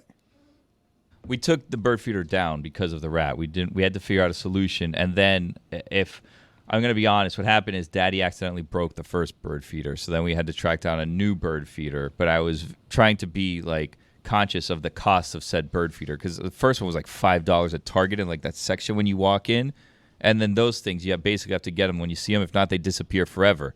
So then $5 bird feeders are out the window, and I don't want to pay $30 for a bird feeder. Did you not say, an idiot with my money? I'm not Aaron Ekblad. Did you say that you did other tourist things this weekend? Yeah, we went on a boat. It was a touristy weekend. When people come in town, we take them on touristy things. So they want to see Miami. So you go Star Island, by the way. It was crazy to me. So we were on a boat. I'm not going to tell you which boat because I don't want to dissuade people from going on the boats to take you around Star Island and stuff like that. 90 minutes. If you can't buy it on Groupon, it's like half the price. So we go and we try to negotiate with the guy. So we go on it. The guy's just following a script that he has memorized. He's doing it in English and then right after in Spanish over and over again. And then we get to the area of Star Island where you wonder, is this going to be on the tour still? And in case you're wondering, yes, they still tell you where Diddy's house is on the Star Island tour. Oh, so they was still there. It. They tried. They tried to. That is Diddy's house, and then they kept going. Like, all right, quick turn. We're gonna keep going. But yeah, they showed us Diddy's house for some reason, which seemed like a crazy decision by me because they could have just said anything. Wow. Those houses, they can tell you anyone lives there, right? What do you know? Why would you go out of your way and tell us that's where Diddy lives? Was there a for sale sign on his lawn? There was not. No. I love when it's like the owner of like a random company. Minor penalty, 2 minutes for adding nothing. It had to be asked. That right there is the owner of Kellogg's. Dude, no, the Viagra guy is living large, no pun intended. That guy, that house, crazy. So that one is life is cruel when you read that Viagra medication is just a total accident. They were just fiddling around with heart medication, and then they stumbled on Viagra by accident. Fiddling around with something else. Well, how's your uncle? And gives you a hard on. Why are you still here? That is what it does. Oh, yeah. He's Why right. am I still here? You're right. Roy, you gotta let that sit, Roy. I'm sorry. Roy, you gotta let that sit. I gave it a couple of seconds. Roy. Come on. Major penalty, 5 minutes. Grooming comedy. 5 minutes. You gotta let that sit, Roy. You gotta let it sit. You gotta go. Okay. You can't leave fast enough. I wanted to stare at him for 9 straight minutes in the silence, and that's when you ran into the breach. Your dad's lack of subtlety there was excruciating. It's the chair. Excruciating. Billy's hiding behind his computer, trying to hide from the shame of Greg Cote just blurting the phrase. Breaking news. We're getting to the sounder. Per Shams Charania, the Clippers, Jazz, and Heat have agreed to a trade that sends Norman Powell to Miami, John Collins to Los Angeles, and Kevin Love, Kyle Anderson, and a 2027 Clippers second-round pick to the Jazz. So Norman Powell is added to the Miami Heat. All right. I believe an all-star last year. I believe. Look that up. Bradley Beal was the reports today for the Miami Heat as they go into the buyout bin and the discount bin and the Norman Powell bin. So is Barry right? Jeremy just said twice off mic. That is a great pickup. He's a good player. He's a really good player. For Kyle Anderson, a second-round pick, and Kevin Love, who didn't play? It hurts the Clippers as well. He was valuable for them. Not an all-star last year. Borderline. He's a good player. He's not an all-star. Honestly, the part about that trade that I like also is it clears a roster spot. Like maybe there's going to be another guy they get too. You're going to assume that they're going to be doing something, but when they're shopping in the Bradley Beal discount bin, and that's what you're hearing about today, trying to talk yourself into whatever it is you were trying to talk yourself into Andrew Wiggins would be that it's not very exciting. Why does Bradley Beal want to play here? Like, it's the same thing with Damian Lillard. I don't think these guys want to play here right now. They wanted to play here 2 years ago when the Heat were Eastern Conference champions and they had Jimmy Butler. They can hang out with the Panthers. Yeah. They can hang out with the Panthers by the beaches with no state income tax. And he can play. He can spend time playing. He's one of only 2 players with a no-trade clause, so he'd have to want to be here. Like, there's no circumstance under which he gets here in which... well, he may get bought out, it seems. Well, but I'm saying he wouldn't end up here unless he wanted to be here. That's the only circumstance under which it happened. I don't know if anyone nationally has any great urgency to get an update on Norman Powell, but he's an expiring contract. He's 33 years old. He's going to be expensive because he can score efficiently, and I don't think anybody would dispute that is not only a good move for the Heat, but it is the move before moves because now they have like 7 small forwards and they don't need that many. Right. So. Doesn't that mean they're going to try and trade Wiggins now? I mean, I would assume that they're at least Wiggins, right? I would assume that. And it opens a roster spot. He's a shooting guard. And, okay. Yeah, so it's like when we're talking about their backcourt, this might actually signal that maybe they don't think they're going to get Bradley Beal or Damian Lillard. I mean, obviously for this year, this is a different conversation than Lillard. Well, what, you think they're starting a backcourt with Hero at the point and Hero and Powell in your backcourt? I mean, potentially. I don't know what the difference is with Bradley Beal. Like that, I think there's a chance that maybe Powell comes off the bench. Maybe Davion Mitchell comes off the bench after a few minutes. Or like you said, they move Wiggins and they start Powell at the 3. But I don't think that in terms of roster construction, this has to be that. I think it's just worth noting that he's played the primary points of his career at the shooting guard position and would be playing. No, you're right. He's only 6'4". You're right. You replace Duncan Robinson's efficiencies from 3. It's 7 threes a game at about 42%. And a much better individual scorer as an ISO player as well. Like this is a very effective offensive player who really, through the first half of last season, kept the Clippers afloat while they were getting healthy with Kawhi Leonard. Like he didn't start playing until I believe January, and Norman Powell was, a lot of people again wanted him to be an all-star for them because of the way that they were succeeding early. As an expiring contract, this is a really solid move for a team that keeps its flexibility next year. I know that that is breaking news, but more interesting to me is Greg Cote being the only person I've heard anywhere in the national media being against the 7-team trade. I haven't heard anybody else. Am I catching you off guard here? Who do you think won it, Greg? Why are you moving away from the microphone as I shock you with your own opinion? No, you're not shocking me. I can't believe I'm alone to think that a 7-team trade is a bit ridiculous. That's all. I mean, you don't see 7-team trades in any other sport. Why would you see them in the NBA? What are you objecting to? 2 teams make a trade. Make a team. Make a trade. What are you objecting to? Call the other GM and say, I'll give you him. Where's the you give me line? him. Are you okay with a 3-team trade? What is the problem? 3 teams, barely. Before, that's the line. More than 3-team trades should not be tolerated. Really? Yeah, that would be in my CBA. Really? Absolutely. In your personal... Yes. Instead of Stugotz's personal record book, we're going to have Greg Cote's personal collective bargaining agreement. The GBA. Correct. Well, the CBA still works with Cote. It still works. The Cote bargaining true. agreement. Yeah, that's fair. No, there's too much. The whole structure in the NBA is too confusing. You know, the second apron. Come on. Luxury tax. Come on. You're spot on. Yeah, you're so right, Greg. Every other sport, if you want to make a trade in the NFL, you know what you do? You call up another team, you make a trade.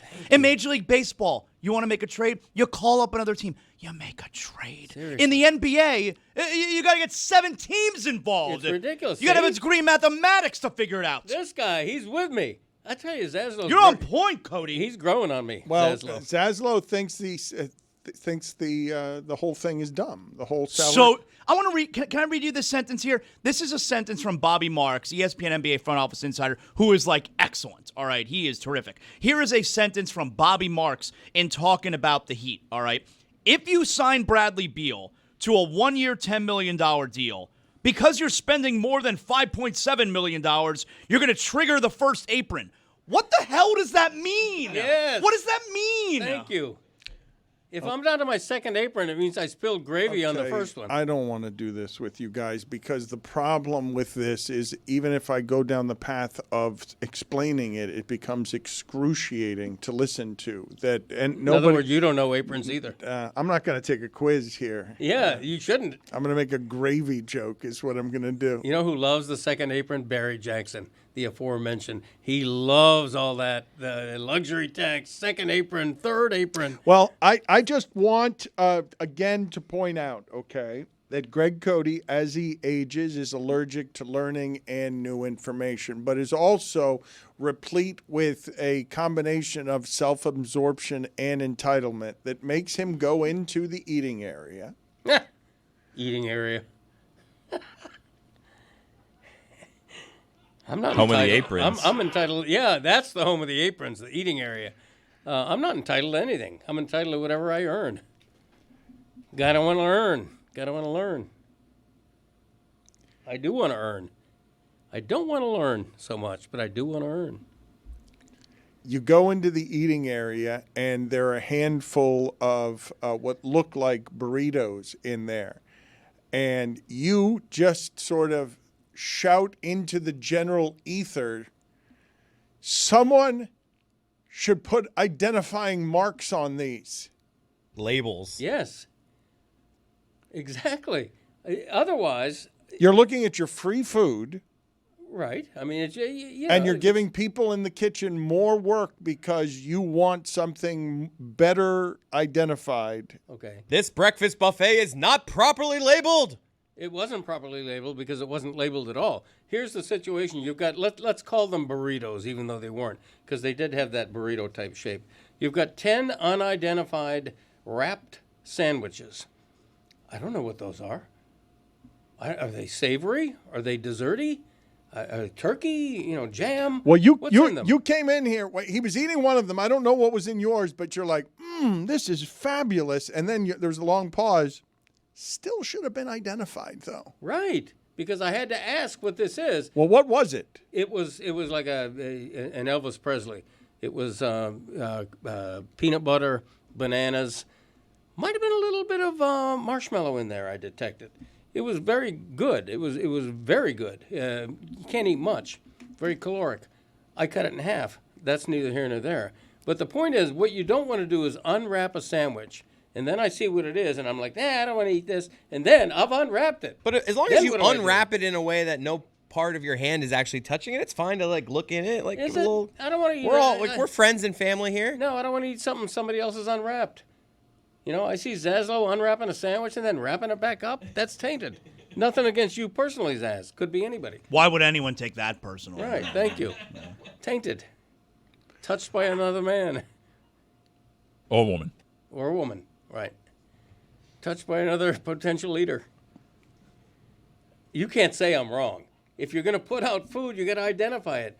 You know what's worse is when they have like an empanada type treat. That's not how you say empanada. That's how I say it. It is wild on empanadas. They try to label it on the outskirts of it. It's like, look, there's a little M there. That means meat. A little C for chicken. Okay, You're looking on the empanada for it. It's not labeled on a little stick. It's on the actual empanada. I don't like that. I recommend, incidentally, I don't know that you will listen to this because you're an enemy of Dominique Foxworth's. But I used to be. Now we're best friends. Well, he did something on the second apron the other day because he's very familiar with it that was both interesting and entertaining because it's Dominique Foxworth, if you'd like to know some more. He must have gotten gravy on the first one. Can I tell you my new favorite thing that I do at ESPN now?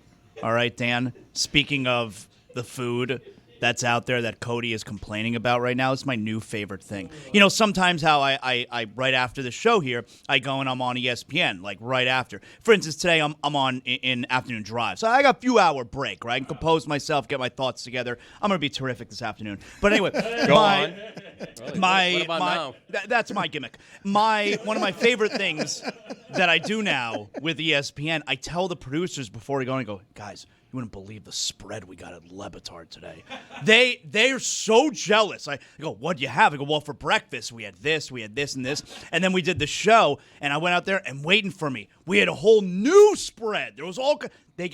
granted, Christine Lisi up there at ESPN, she bakes cookies and all that stuff. She's terrific. That's great. But they're very jealous. I tell them the food that I got a mouthful while we're doing production meeting, and they're very, very jealous. We're doing good eating here, Greg. I wouldn't be complaining if I was you. I love bragging to them about the spread that Dan's providing. Thank you, Dan. Greg Cote walks through here with pieces of bacon, no napkin, no plate, no nothing, just greasy bacon running down his hand, and he eats nonstop, but does complain about some of what it is that he's getting to eat there, and does so with people who are very lovingly putting it out there for him. Yeah, but here's the thing. Nobody misidentifies a piece of bacon. You know exactly what it is. Okay, it's not wrapped. You don't need to ask anybody, what's this? With an empanada. That's not how you say it. Nailed it. I say it.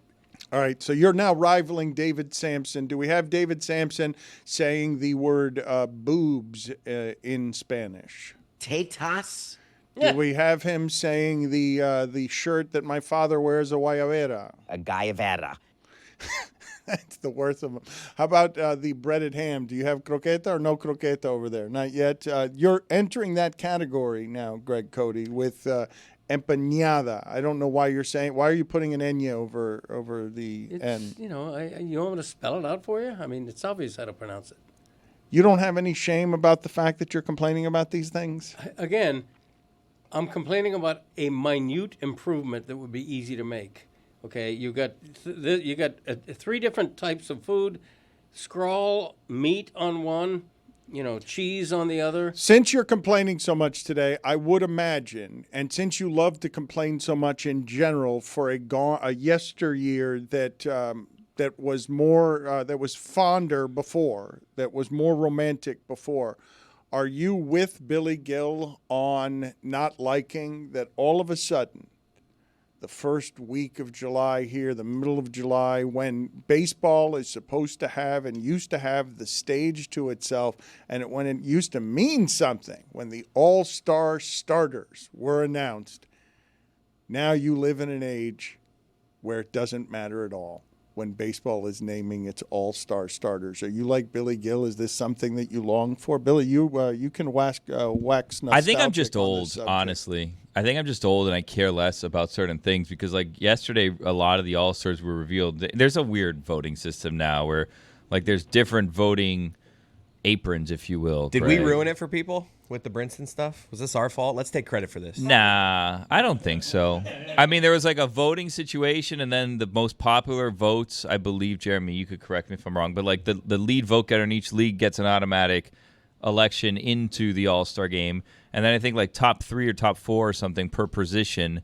I guess outfield is different because there's more of them. But then like the top certain number, then you vote amongst them, and then the winner of that gets a starting position, and then they name all of the other players, which are named by the managers, and every team has a representative. And then, and this is a new thing as of the last couple years, the commissioner just decides, you know what? I want this person to be an all-star. You must be so angry about that, right? It started like, I feel like this little tradition started like 2 or 3 years ago, where they did it for Albert Pujols because they knew it was his last year, and then to make like rosters even or something. I don't know. They're like, you know what? We're going to do this for Miguel Cabrera also. And Miguel Cabrera was like, cool. I'm not retiring, though. And he didn't retire that year, and he played the next year. And then I think they've done it since. And then this year they did it to Clayton Kershaw because he got his 3,000th strikeout, I'm assuming. So now he becomes technically an 11-time All-Star, even though this was just he was added to the roster by the commissioner of baseball. It's just a whole lot. I mean, I remember I used to go home when I was younger, and I would vote. Like, you could vote 25 times per email, and then I'd create a new email. And I'd vote. You would go to the games the weeks leading up to it, so you get could all the ballots, ballot, and then you'd go and you'd punch be the hole, stuffing the ballots, and then you'd just be sitting there, first row of the upper deck, feet up on the thing where the wire was that would keep you from flipping over the end. Yeah, because if you fell over, you'd die. You're like, I'm going to vote for Alex Gonzalez to be the shortstop. Yeah, it was basically you picked all the Marlins, or I would pick all the Marlins. I'd have to find a pen if I didn't have a pen so you could poke the hole in it. You'd pick all the Marlins, and then you would pick against the Yankees in the AL, or you would pick the former Marlins that were now starters on other teams in the AL. And then you would go, and then you would drop them in the box before you left the stadium. And then if there were still some ballots, you'd take those home, and then you'd forget about them. And then they'd just collect dust, and then your mom would scream at you and say, why do you have all these ballots? You throw these away. I was like, no, those are votes. What is the time period we're talking about? We're in this century, right? We are in this century when you can remember an all-star game that you cared about in baseball. We're not back in a time where people are wearing suits and top hats to the game in black and white, right? Like we're in this century when people actually care about who's going to be named an all-star starter. Now, obviously, in baseball circles, these arguments are going to break out all the time over the person who was left off or the team regionally. Juan Soto, can you believe that? But can you imagine, just as we talk now, we were talking earlier in the show about just the changes to college football that make a recruit offensive lineman worth $5 million. I would like for you to imagine in your mind that you really love a sport, and the only time you can see its stars is in one game in the middle of summer.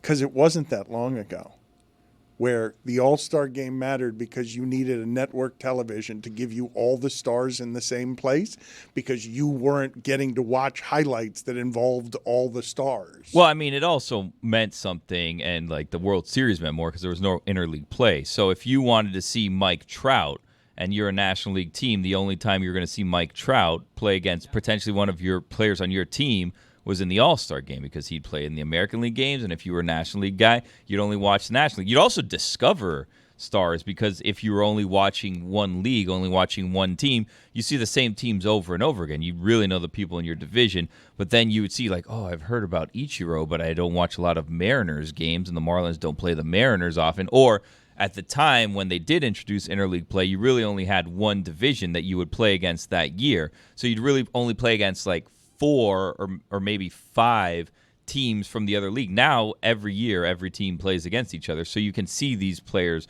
over and over again. And the World Series used to mean something before interleague play because you would obviously know there's the best of the AL versus the best of the NL. But we now, sound so old right now. I'm just telling you why it meant something back in the day. The way the sport has changed, now you just kind of get a lot of this all year long, so the All-Star game doesn't mean as much as it used to. I used to go right after work at the mall, and I'd go get a Rotelli's pizza, and I would go home, take my Rotelli's pizza, sit down, I'd watch the All-Star game. It was such a night. Tuesday, that's the thing about the All-Star game. It was a Tuesday every year. Day before, Home Run Derby on a Monday, still is. The day after, ESPYs on Wednesday. That I would largely tune out of. When we were at ESPN, I'd be like, I love the ESPYs. I can't wait to go. I always looked forward most to the Celebrity Softball Game. Yeah, same. Was it after the Home Run Derby or it's, after? No, it's after one of them. It's after the Home Run Derby. It was something that I was always excited about, and it was something that every year Ravi would then tell us, like, we have to fast forward as a time constraints or whatever. And it's like, why do you guys schedule every year for the Home Run Derby to end at 10 p.m. when we all know this is going to go to damn near 11 o'clock at night? And then we're going to watch 2 innings of the Celebrity Softball Game, not know what the hell happened because they had to edit it because that game is played on Sunday, which is something that I didn't realize until the All-Star Game was here. And then I went to the Celebrity Softball Game, and I had to endure, and I know this is going to sound bad, I had to endure the Futures Game before that if I wanted to see Celebrity Softball Game. The crazy thing about the Futures Game is you see now guys who are all-stars, who at the time I was like, I don't care who this prospect is from the Rangers. I just want to see Pitbull sing whatever he's going to sing at the Home Run Derby, and I want to see Jenny Finch out there pitching in the Celebrity Softball Game, and I want to see Ricky Henderson. Yeah, I want to see Andre Ricky Dawson out there playing. Yeah, too soon.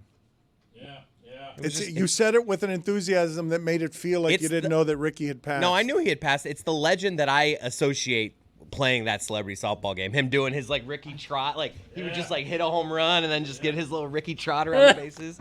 Oh, man, it stinks he's not here. Will Shane Gillis not attract crowd to the ESPYs? I know that the ESPYs and award shows and televised appointment viewing is sort of a thing of the past, but it is the biggest thing going right now in comedy. I would assume that people wondering whether Shane Gillis will Norm Macdonald it, whether he'll do anything to make it maximum awkward. He's such a big sports fan that I doubt he'll be anything other than respectful. He's not gonna. I doubt he'll go into Norm. I don't think respect with Shane Gillis right away. But he really likes the company of athletes. Yeah, but he made fun of Nick Saban to his face on College Game Day. Alabama Jones, that was a great one. That was. The ESPYs. Dave Winfield, by the way. But he immediately felt bad after it, though. Shane Gillis, yeah, he you could see he felt. He's like, is this not the fun show? He Can felt I not bad. have fun? Dave Winfield is a celebrity, all-star game, all-timer, Hall of Famer, But I would think. The thing with these monologues, I do it with SNL. I don't feel the need to tune in anymore because I know they're just going to tweet out the monologue. I get interested a lot of times in someone hosting something, but I don't feel the need to tune in at the time because I could just check it after. Since we're doing a Greg Cote Monday that goes back in time, I'm going to tell you something that I did yesterday that took me back in time that I believe is going to shock you. And the reason that I have to do it, I think, is going to shock you even more. But we will do this as a poll question. I, yesterday, took the bus. I'm Jerome Bettis. I'm telling you guys. Revelation, guys, mark that. I thought of you guys. I do it often, but I thought of you guys. Yes, I do it you often. lost? No. Was it the bus or the trolley?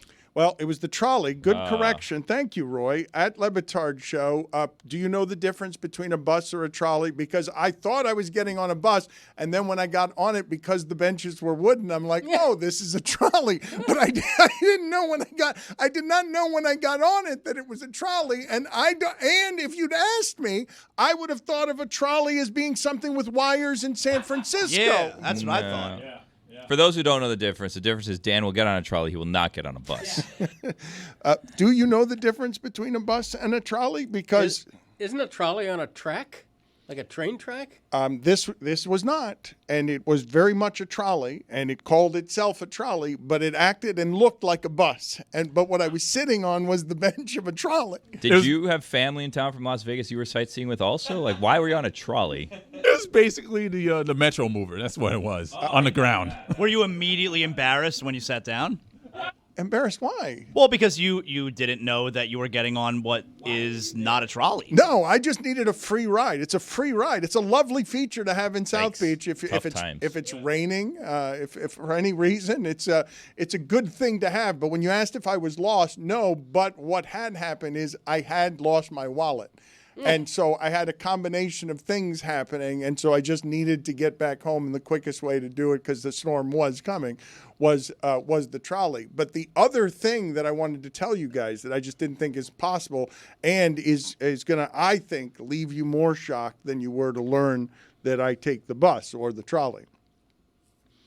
My car is in the shop because the panel on my driver's side door is loose. Okay, so it's loose, and when I try to close the door, it rattles and shakes. And I took it to the Mercedes dealership, and this is where I say you guys are going to be more shocked than you were a second ago.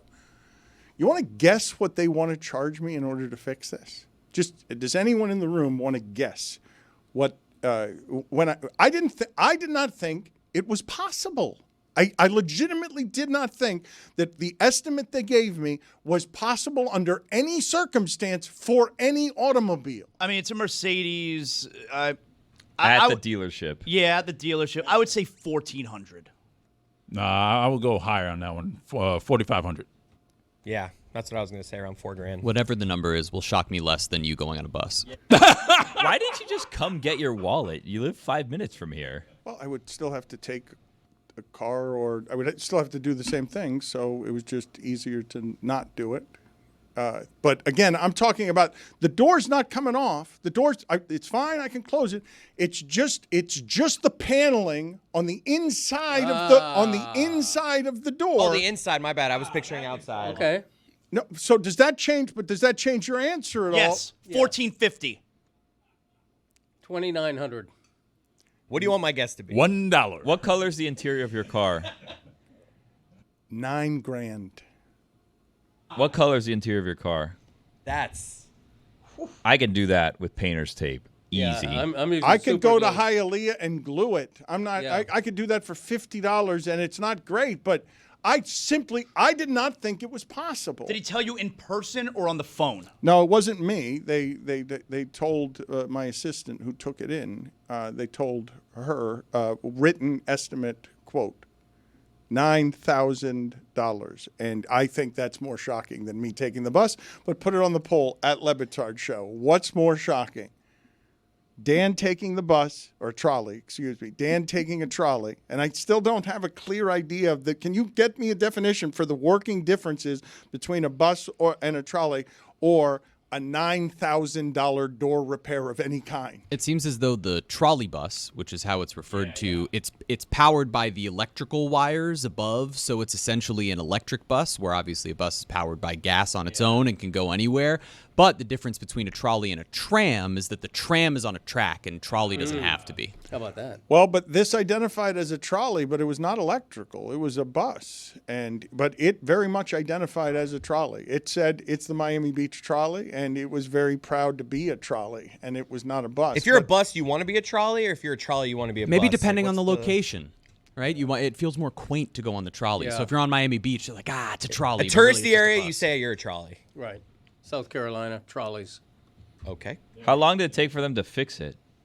No, I haven't gotten it back yet because they were doing a diagnostic check, and I absolutely refused to pay that much. So I want my car back so I can go get it fixed somewhere else that's not going to be that kind of unreasonable. Well, I mean, what they're going to do now is they'll say, okay, we can do it for $7,500, and then your diagnostic check's going to be $1,500. Exactly. They're getting that money out of you one way or another. Trolleys can also be horse-drawn. Was yours horse-drawn, Dan? No, it was not horse. I thought that was a carriage. Horse-drawn. I'll look up the differences. I have been on a bus or a trolley much more recently than all of you. So when was the last time you guys were on a bus? It's been a while. It's been a minute, as the kids say. Why isn't your car under warranty? It's just it's over. Yeah. It's expired. It's Another after. good question. Why is the guy with a personal assistant worrying about a $9,000 bill? Wow. So $9,000 is not a lot of money. He can still value money. Just throwing it out there. You think? Wait a minute. Under what circumstances do you believe anyone in our audience is believing that what I said was any kind of reasonable? I'm assuming most people in our audience think I'm lying, like that they are like me. They cannot believe that what I am saying is true because it cannot be true. Like I legitimately think that I could super glue this and have not a great situation, but certainly not a situation where I could live with myself because I had spent that much money to fix what's paneling. Like it's not even, it's just loose. It hasn't come off. It's only loose. Yeah. And I don't know how any place in the world has the audacity to charge something like that for that. It is outlandish, I will admit that. You could replace it with wood paneling for like $100. Like the inside of a 1970s station wagon? Right. Studebaker. Have it cut specifically for the shape. Take it to a upholsterer. He's right. Wild Bill used to be a carpenter. He could have done it for you. Yeah, that's right. Oh, your son betrayed you last week and said you're not any kind of handyman, that you came on here and said you're a handyman and that the family doesn't identify you as a handyman of any kind. I reject that. That's ridiculous. Well, now what's true? What have you built? Whatever I'm asked to build. Mm-hmm. It's not like people are saying, hey, build me a divan. What? Yeah. What? I don't know. I'm not a master carpenter like my dad was. I'll say that. You identified as a handyman. A handyman. And, yes. And then when your son asks you, what have you built? Your response is whatever they asked me to build, and no one asks you to build anything. If you have a wall that needs painting, I'm going to paint it. Yeah. But that's a painter, though, not a... That's a handyman. That is true, though. You do have a handyman. How about this? When Dan gets his car back, would you give it a look? I would. See what it would cost? I would fix that for $1,000. Dad, really? You have a handyman. Well, for odd jobs above my pay grade, I hire out. Electrical, you got to go with someone that knows. Well, if I'm dangerous. if I'm just replacing a faceplate or something like that, I'll do it myself. That's the one thing I can even do. Well, the handyman's doing a lot of lifting there as a phrase if you're identifying as a handyman. I do. I told you the other day, he thinks he's everything. He thinks he's Salt Life, which I should show you the outfit that he wore on a boat this weekend. I mean, good guy. That's got nothing. We were in Key Largo at the time. That's the capital of Salt Life, Key Largo. You feel at home? He thinks he's a country soul. I am. Yeah, those are my roots. Country music. All that stuff. Aren't you from Massachusetts? Yeah, I was born there, but, I got a little bit of everything. How are your roots country music? Because that's my first love. That's probably my deepest love is country music. Aren't you a reggae soul, too? I am, yeah. Just soul? I love soul music. Give me some soul music. They stopped calling it soul music. Oh, boy. Be careful. This is... Why? What? The DEI thing? I don't know what it was. They just, Did they? Yeah. Did they stop calling it soul music? Put it on the poll, please, at Le Batard Show. Did they stop calling it soul music? Billboard used to have a soul chart, and then it became, I think, R&B, rhythm and blues. Well, I actually asked this question this weekend, and this is both a little bit graceless and also what I remember about Bobby Jenks, who I don't know if the rest of you were as startled as I was to learn of a young man who was a champion reliever for the Chicago White Sox dying at the age of 44 at the age of 44 from stomach cancer. And when I heard that news over the weekend, for some reason, more than champion, more than hard-throwing reliever, what I remember about Bobby Jenks is that Ozzie Guillen used to come to the mound, and when he would call for him from the bullpen, he would put his hands out wide on his hips to send me the heavy guy from the bullpen. I want to pantomime again.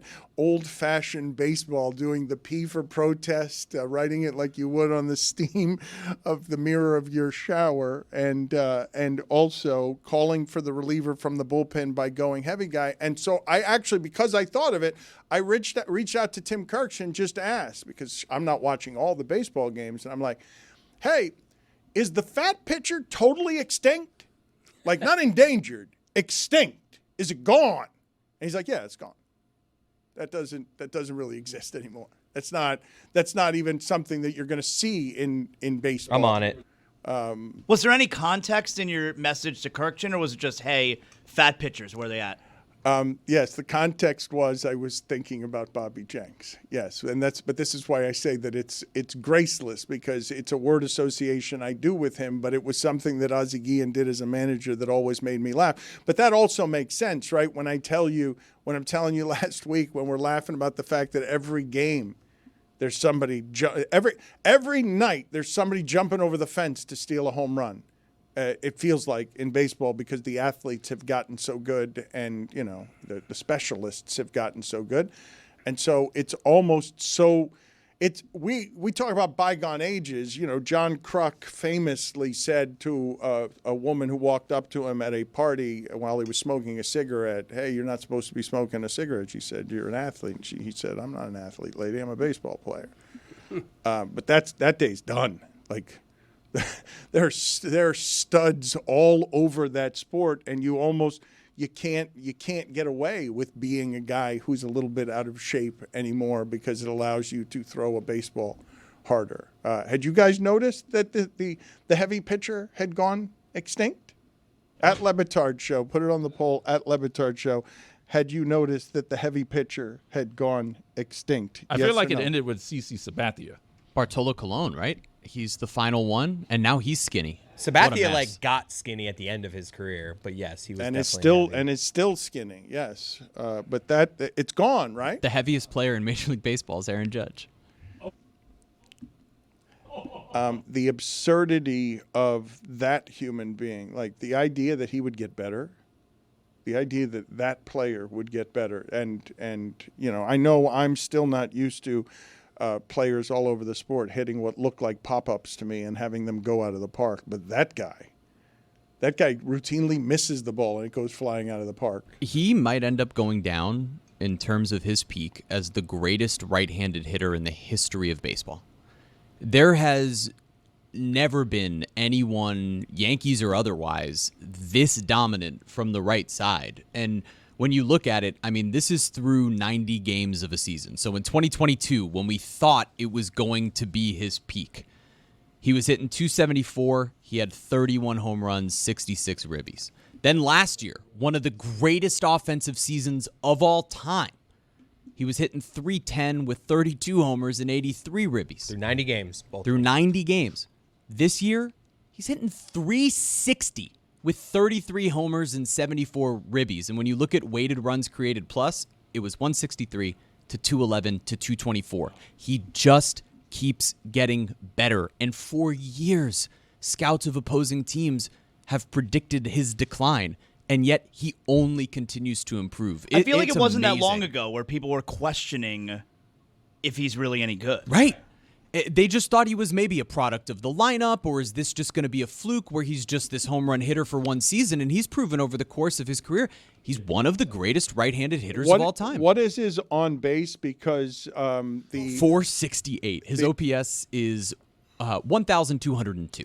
I don't think that there's been a 500 on base guy since Barry Bonds. But when you look at what Aaron Judge is doing, it's only with that as the comparison that Mets fans can be mad at Juan Soto because he's walking instead of hitting home runs, because they're not valuing his on base percentage. They want him to hit more home runs. They want him to hit twice as many home runs than he has, because Aaron Judge has about twice as many home runs. I have a question on something that I've noticed at Marlins games this season, and I wonder if it's the same everywhere else. So, like on the scoreboard where they have the batting order for each team, they've replaced batting average with OPS.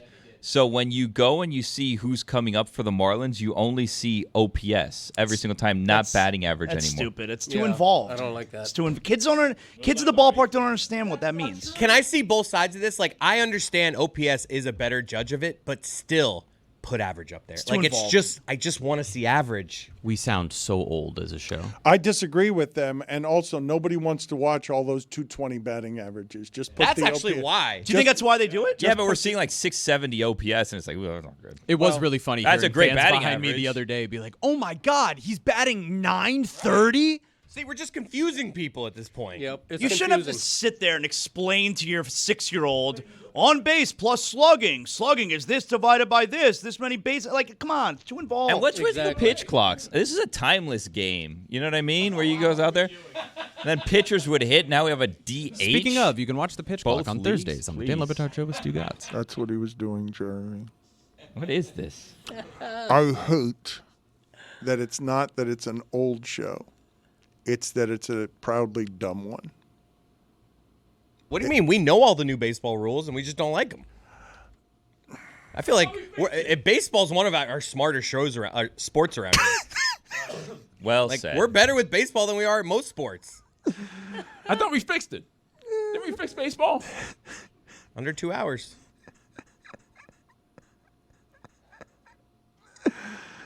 Why do they pay us?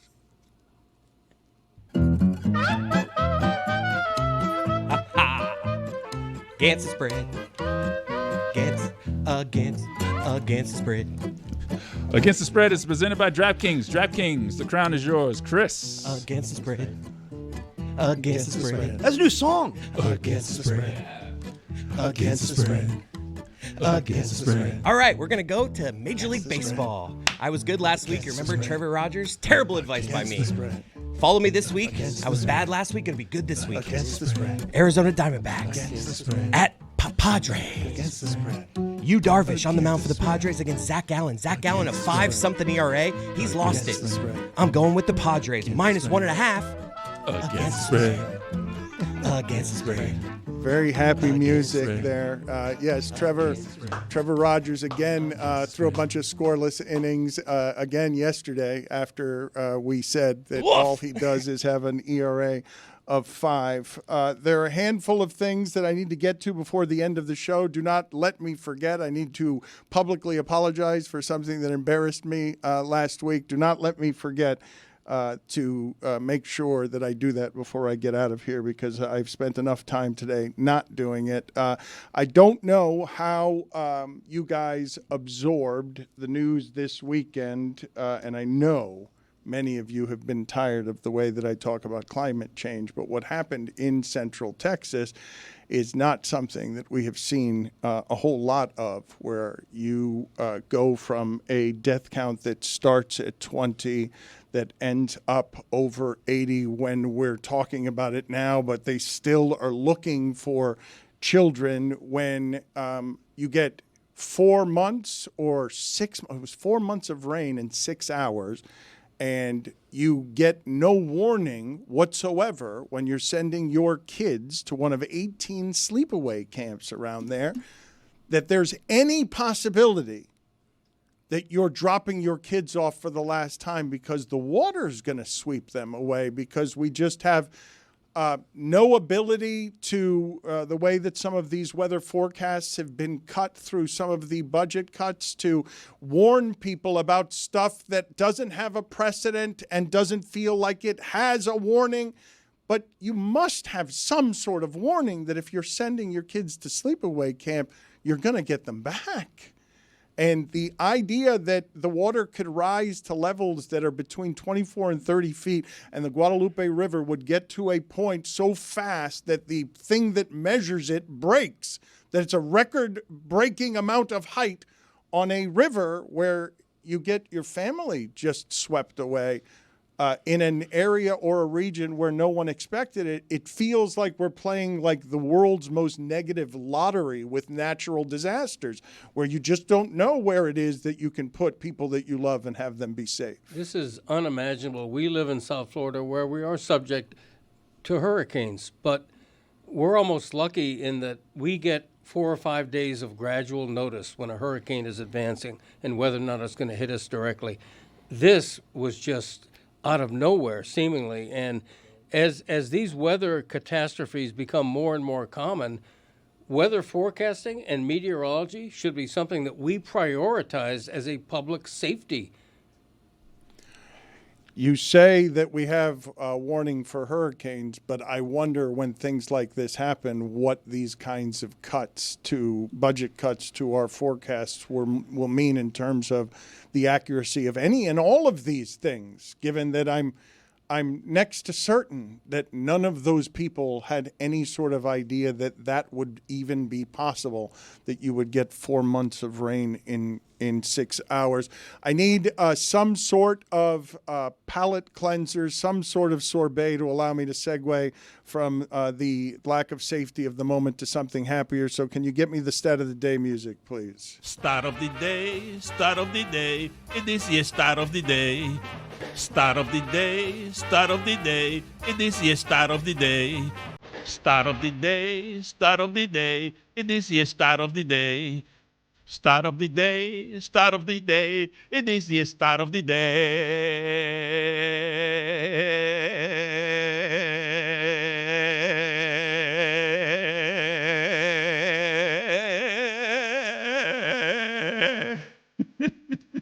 Stat of the day is presented by Miller Lights.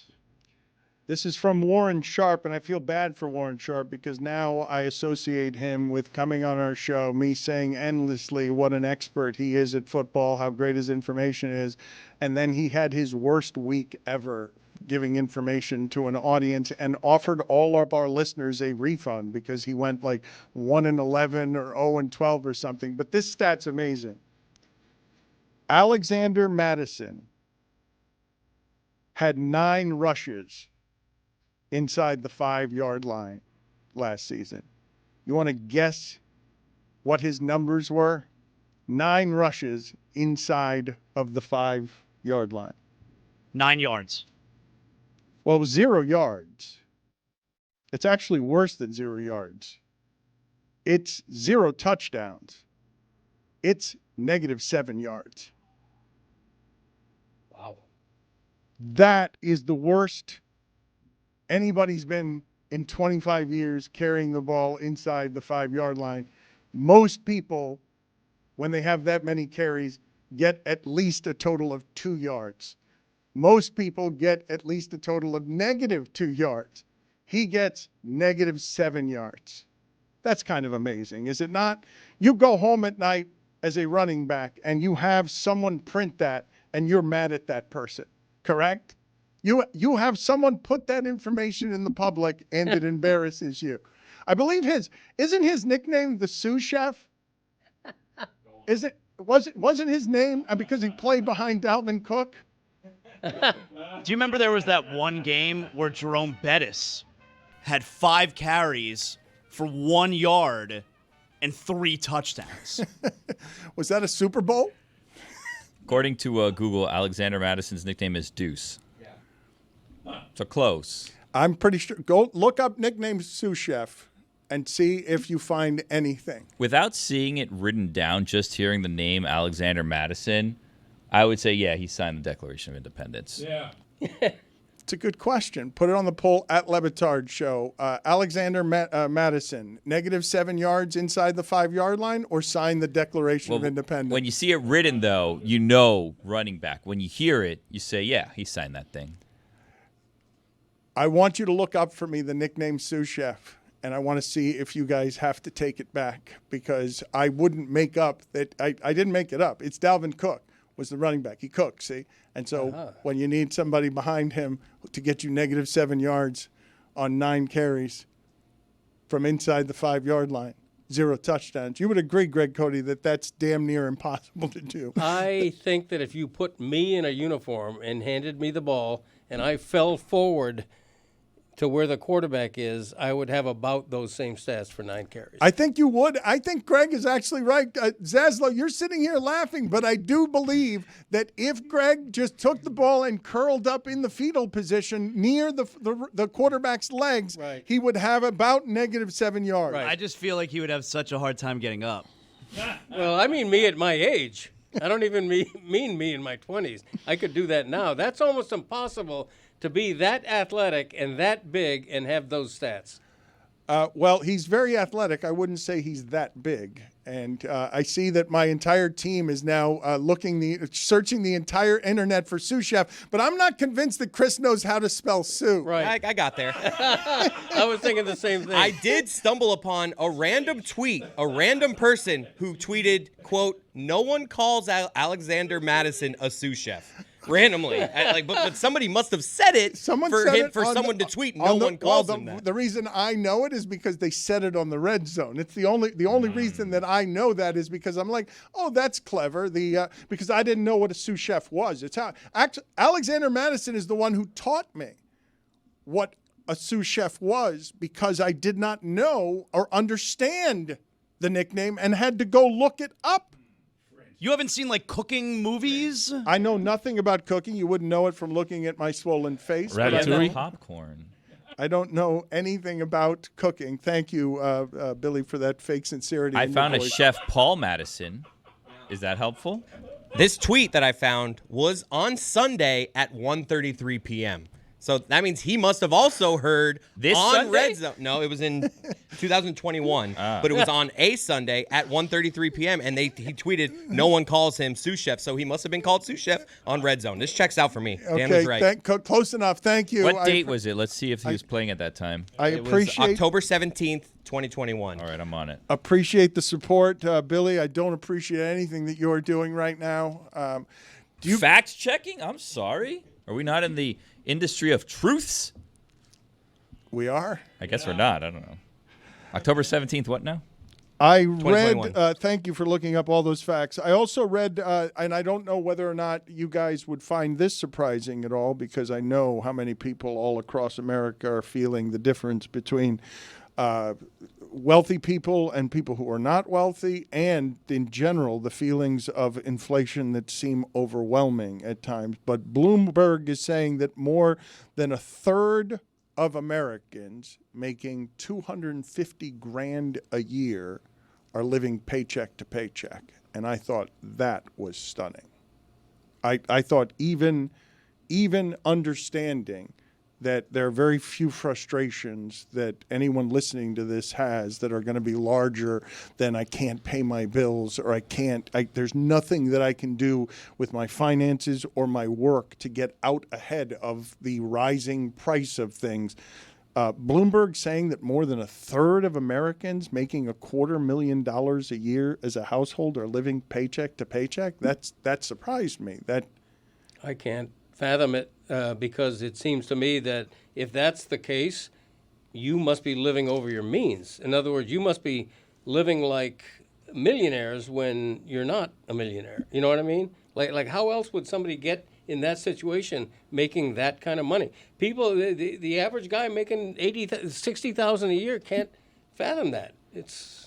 It seems that those numbers seem impossible, and I know a lot of people are confused at all times by the economy, but especially confused now by the economy. Why are you and your son having a private conversation? He's reprimanding you about the microphone, Yes. and you're mouthing back at him the word sorry. I know. As if I he can't has his see microphone you. pointed away from him. As if I can't see you. So He's like mimicking with the microphone. I'm just like, God, do you not hear the difference? No. I fixed this microphone 2 hours I ago. know. How did it? Oh, Roy, you did everything you could. There is no accounting for his general reckless incompetence, Roy. There's no containing it. It will just spill over whatever your boundaries are. I mean, at least this time he didn't say the microphone should be following him. No, but theoretically it should. October 17, 2021, the Vikings played in Carolina at 1 p.m. Ooh, so Mattison. Alexander Mattison had 3 carries for 10 yards, and the Vikings won 34-28. In one of those carries, the shoe set. Before Zaslow gets out of here for a very important ESPN radio hit that he has to do, I just want to get his general thoughts on fireworks and people filming fireworks. Dan, you got to be kidding me, all right?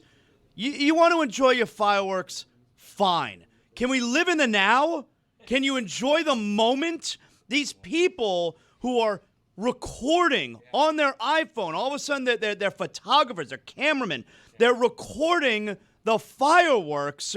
Are you telling me that in a couple days go by and you're just sitting around with your family like, hey, gang, gather around. Let's watch the fireworks video I recorded. Nobody does that. Nobody who records the fireworks then goes back and watches it later on. Why are you recording your fireworks? What about recording my daughter watching fireworks? Good? That's cute. Well, are you going to go back and watch your daughter watching fireworks? I'm doing it right now, actually. Yes. It's nice. Okay, fine. All right, fine. At least you're focused on your daughter there. But recording the fireworks for what? You're gonna cast it on your TV in your family room? No, hey everybody, it's Saturday night. Let's watch the fireworks. I believe, isn't it something that they're doing to show all their friends that right then, that moment, they're posting that immediately. It's not to look at it later. It's to show everyone that at that moment you're watching fireworks. What's going on around the world? Everyone's watching fireworks. You should post a video not watching fireworks. I want to make sure everyone knows I'm having a better 4th of July than them. Right. That's what it is. No, But everyone's doing the same thing. But is what mine's, Zaz is but saying. mine's not as mine's better. Yeah. I want a video of someone staring at the wall on the 4th of July. Well, look at that guy. He's doing something different. All right, Zaslow. All right, get out of here. 4th On of that July. note, with your rage, get out of here. Jog out of here, and you've never looked more alive than when you jog away Confident. right now from a from a fuse on a firework. That is Chris Cote's greatest contribution to our show, saying that he's never felt more alive than when he is jogging lightly away from a fuse that has been lit. It is a vibrant time. It says you can get out of here. Behind the bit is John Amici this time. We stump him all the time with Stugotz. He's never won this game. Let's go behind the bit with John Amici trying to figure out what it is that Stugotz's latest mispronunciation is. This is behind the bit. This is behind the bit. This is behind the bit. For the past 20 years, you've seen and heard bits on the Dan Le Batard Show. You may have wondered to yourself, what are these bits? And what's wrong with these people?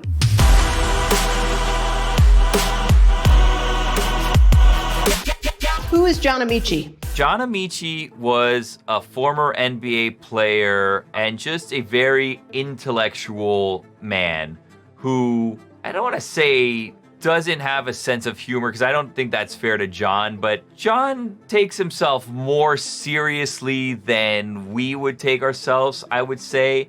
And John Amici is someone who would probably not be hanging out in the same circles as Stugotz, per se.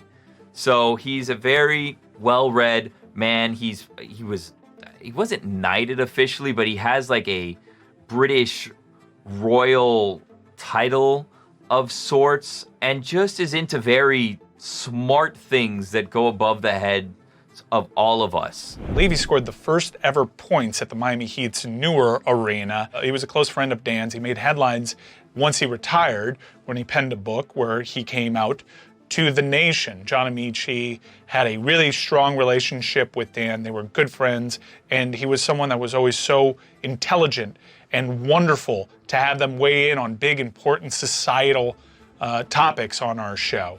You can never have enough smart people surround your show, especially when you have Stugotz there weighing the median average down. John, when he met Dan, took him to a gay bar. And Dan still did not know that he was gay, despite bringing him to a gay bar. He didn't suspect that. Like, it's just a place to go. Like, okay. But yeah, that was pretty funny, thinking about that. But yeah, like, John is, just like Bomani, one of the most intelligent people I've ever met. He's a constant ally, and we are ally of him, and just all around good man. So we thought, let's play a game and waste John's time and have him try to figure out what it is that Stugotz, who's not well-read, what he's trying to say mid-sentence, mid-thought. Sometimes he just ejects in the middle of the word. Sometimes he just mispronounces words.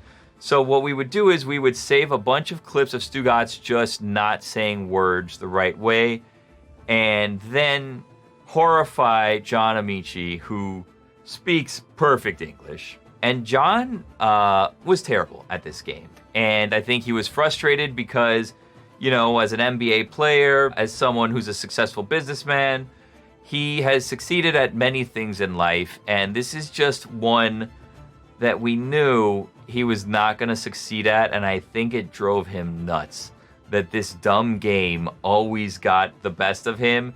And it was really unfair. I mean, some of the words that we would play for him are 4 or 5 syllable words that Stugotz would condense down into 1 syllable and then move on to his next train of thought. So John never really stood a chance in this game.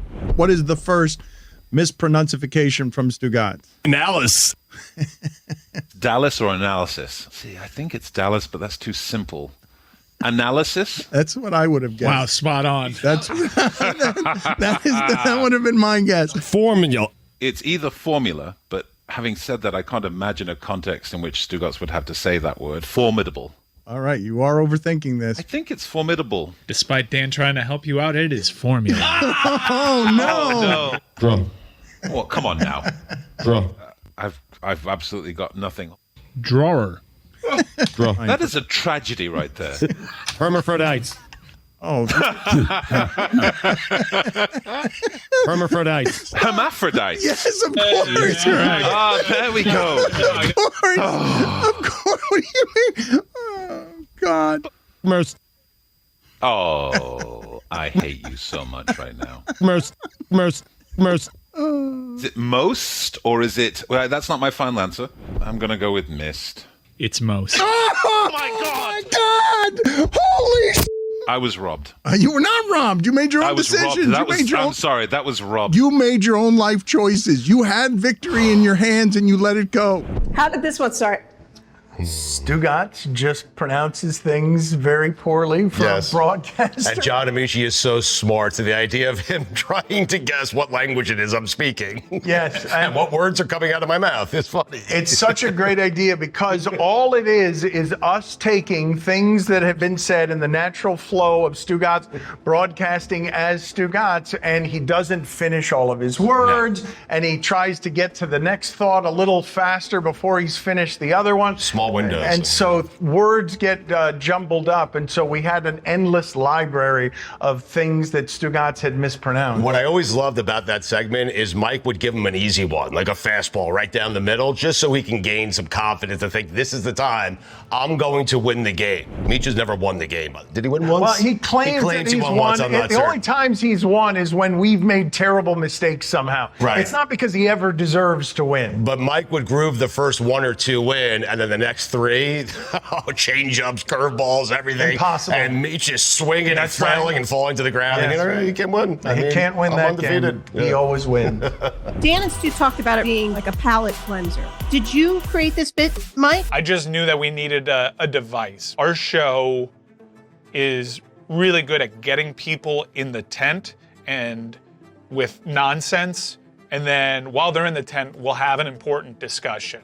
And you're going to be sitting there not really understanding what you're sitting through because we've already put it in your head that we're just going from laugh to laugh and there's going to be important societal discussions along the way, but you're going to enjoy the journey. So we knew that we needed to do something to dress it up. We had come up with games to play with guests. There was this game that we had called Douche or No Douche that we had in our back pocket anytime we needed to spruce up an interview or we weren't exactly sure where to take the interview. And I really liked having that as a device. And I knew, given how strong Dan and John's relationship was and knowing how playful John was and how much he liked our show and liked Stugotz as a character, I knew he'd be down for this. So it was all about tracking the mispronunciations as they would happen. And we started building up quite the arsenal. I'm proud of that folder. Roy had a very good ear for it. We'd all kind of mark it, like anytime Stugotz misspoke, put that in the Stump the Meech file. And we had to immediately write down what we thought Stugotz was trying to say, because absent context, there was no way that we were going to figure out what Stugotz was going to say. I mean, some of these clips were really ridiculous. I mean, after 20 minutes of super serious conversation with Dan, you need something. Yes, I mean, anything. we would. A little. It's a little bit of sorbet. A little bit of sorbet at the end of a societal conversation that makes your head hurt. It was like a treat for a dog. Yeah, a little bit. Thank you for giving us 20 minutes of serious shit. Here's Stugotz. I don't know about the rest of you, but there is something about a stupid movie involving sharks that will make me stop on trailers for shark movies that are made at a really, truly surprising to me rate still, because it's been 50 years this year, since Jaws. And I am now stuck in an algorithm that keeps giving me information about the movie Jaws just because of how often I will get sucked into a Meg 2 trailer. For no reason, just because there are so many shark movies that I find it legitimately surprising that so many of them are still being made, given that the most famous one and the best one, I'm going to say, remains the first one. It started as a horror movie. It basically ushered in the idea of the summer blockbuster. It ended the idea of the peaceful midnight swim. Just ended. A movie ended the idea that you would just go into the ocean and not fear that you were going to be attacked by a shark. But it doesn't get made very well. You'd agree. These movies must do well. They must, because they keep getting made. But I can't imagine them doing well, because why would anybody want to watch any of these shark movies, given that it was done best 50 years ago? Yeah. Meg 2, The Trench's budget was $129 to $139 million.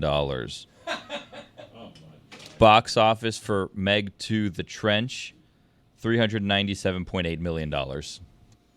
That's the second one. And the first one, so there'll be a third one then, right? I don't know. How long before the next edition, right? It's been a while since Meg 2, hasn't it? Well, 2023. if Meg 2 made $200 million, and it's just great fun to see Jason Statham riding a jet ski away from the we've gotten more and more ridiculous. Just riding a jet ski barely away from the Meg's mouth, running on a dock as the dock gets destroyed behind him. Like it's just more asinine. So the Meg, the first one, the budget was between 130 and 178 million dollars, which is a lot of missing accountable money there. $48 million is missing. The box office was $529 million. So it's trending in the wrong direction, but it's still making a boatload of money. It sounds like a comedy, that scene you described. Is it a comedy? I don't know movies. It is not a comedy, but it is him running on a dock. It's Jason Statham running on a dock, and each of the steps behind him exploding because the shark is getting closer. Funny. That's funny. but not as funny as him like surfing on a wave right in front of the giant breaching shark's mouth. Have you guys ever? This was something I stopped on the other day. Again, it's a famous shark photographer who films. I think the title has flying shark in it, but great whites breaching. Have you guys ever seen a great white breach completely from the water? Not slightly to get a seal, but completely from the water, where you see its tail come out. I saw one of those in slow motion the other day on this documentary, and I understand why it is that we're terrified of these animals, but I think I have it right when I say that the midnight swim was not something that people feared before the movie Jaws made them fear it. And I don't think there were summer blockbusters before that movie either. It qualifies as a horror, right? You guys wouldn't think of it as a horror necessarily, but it's a horror movie, correct? Oh, absolutely. It's the greatest horror movie of all time, is it not? If you classify it as a horror, does it not then have to be the greatest horror movie of all time? If that's the class that you're putting it in. Oh, no, there's The Exorcist. I mean, you got that. Silence of the Lambs is, I would call it a horror, but it's necessarily a thriller. But yeah, it's in that pantheon. Does Silence of the Lambs classify as a horror movie? Like, obviously, cannibalism, you would think that serial killing would, but I don't know if I don't even know how you classify horror movies if Jaws classifies as a horror. On Rotten Tomatoes, Silence of the Lambs is number 6 on the list of best horror movies of all time. Number 1, Jaws. Wow. So Jaws, and that is what, in terms of money or rating? Rating. I think it's rating and money, because it's interesting, because number 2 here is Let the Right One In, which is at 98%. Jaws is at 97%. I can try to figure out where this all comes from, but I guess they just recently went through and went between rating and also how much money it made. But I will tell you, Dan, the Jaws ride at Universal, which is like, was rinky-dink and did not look like any sort of real sharks, scared me so much as a child that I would not go in the ocean for, I think, 3 years. This list factors in the tomato meter. Jeremy just scrolled away from what I'm saying, and the listener, the audience driven. So there you they're go. combining the two with this rating. That's my bad. I scrolled away. I know, but Billy just laughing off mic, not helpful, just laughing at your pain and just in general, just laughing at you as things go wrong for you. It was there for like 2 minutes. I'm like, he won't move it. And then as soon as I started talking. Yeah, that's on me, man. Steven Spielberg was in his 20s when he made that movie, and it was filled with an enormous number of overruns because no one had actually considered how hard it would be to do all that stuff on the water. And because he's 20, I mean, what does he know how much it's going to cost to make a movie? You know what I mean? Like, how much things? $40,000. And like, okay, you got yourself. He's like, whoa, this is like $8 billion. I really underestimated that. That would stink. Huh? If you were in your 20s, you're Steven Spielberg. You can't get the Jaws, the 1975 Jaws mouth to work right because you don't have the CGI that you need. So you're trying to do it all with some sort of thing made of ceramic that you're trying to pull up with ropes out of the water. Puppet. While doing that, in when was this? Like 1970, whatever. Jaws was like 1975. It's 50 years. You think at some point they're like, man, this is really hard. Like, and someone had a conversation like, how much do you think an actual shark is going to cost? And let's just kind of record the shark doing these things. I don't believe that's how. You don't think anyone at any point said maybe let's just use a shark for some of these shots? I have way too much information on all of this stuff. No, I don't believe they said let's use a great white for any of these shots. And also, I think the person who wrote and acted in the film got all of $13,000. Got a total of $13,000 for everything that he did for the movie. Now, Greg, surely you've seen Jaws as somebody who doesn't watch very many movies. I saw Jaws in the theater when it came out. I was in my very early 20s at the time. I have since seen it on TV. I love the movie. I never considered it a horror movie. So out of curiosity, I Googled, was Jaws a horror movie? And for what it's worth, AI says, yes, Jaws is widely considered a horror movie, despite also being classified as a thriller and an adventure film. I want to find out how it is that people broadly define horror, because I tend to think of supernatural as opposed to natural types of death, right? I tend to think of the supernatural being involved with the horror genre, but I don't think I necessarily have this right if Silence of the Lambs classifies as a horror, when I would think of that as a thriller, but it's probably not a thriller, right? It's probably closer to horror. Put it on the poll at Le Batard Show, Juju. Silence of the Lambs, closer to thriller or horror? I would call it a psychological horror movie, considering Hannibal Lecter was, I guess, a therapist. I think of a horror movie as Halloween, Freddy Krueger, that kind of film. Well, that's death and not supernatural. So you're talking about psychological thriller. Is that a genre? Does that count as a genre? The definition for horror film is a film genre that seeks to elicit physical or psychological fear in its viewers. So horror films often explore dark subject matter, may deal with transgressive topics or themes. Broad elements of the genre include monsters, apocalyptic events, and/or religious or folk beliefs. Exorcist is the one that I think of when I think of supernatural. But the second best shark movie is Deep Blue Sea. Is Casino. Is that is it Deep Blue Sea or Deep Blue? Is that the one that? No, it's Deep Blue Sea. Deep Blue is the chess computer. So Deep Blue Sea is which one? Because I told you that I let out a horror movie scream in my living room at a movie I thought was called Deep Blue. And a spoiler alert here, even though it's not a spoiler alert Wednesday. I've told you this story before. It was a horror movie screen, alone, 4 a.m., sitting on my couch. And I wouldn't have screamed louder if the great white shark had appeared from behind my couch to eat me.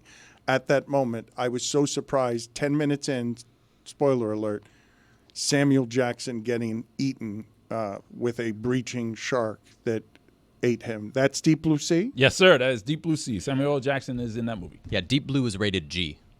It has a picture of a penguin on the cover. Okay, two very different movies. Samuel L. Jackson also sounds like Declaration of Independence. It does. Right? Yeah, it does. Yes. Yeah, absolutely. Good call, right. Billy. Yeah. Billy, if you want to just do this for the rest of the show, I think you have found a lane here. It's just a cheat code, right? If it's an Alexander's probably on there. Billy Hamilton. Jackson. Yes. Ooh. Yes, Billy Hamilton is good his too. friends called him Billy. He went by William, though, on the official signing. The signature was William Hamilton. But not Denzel Washington.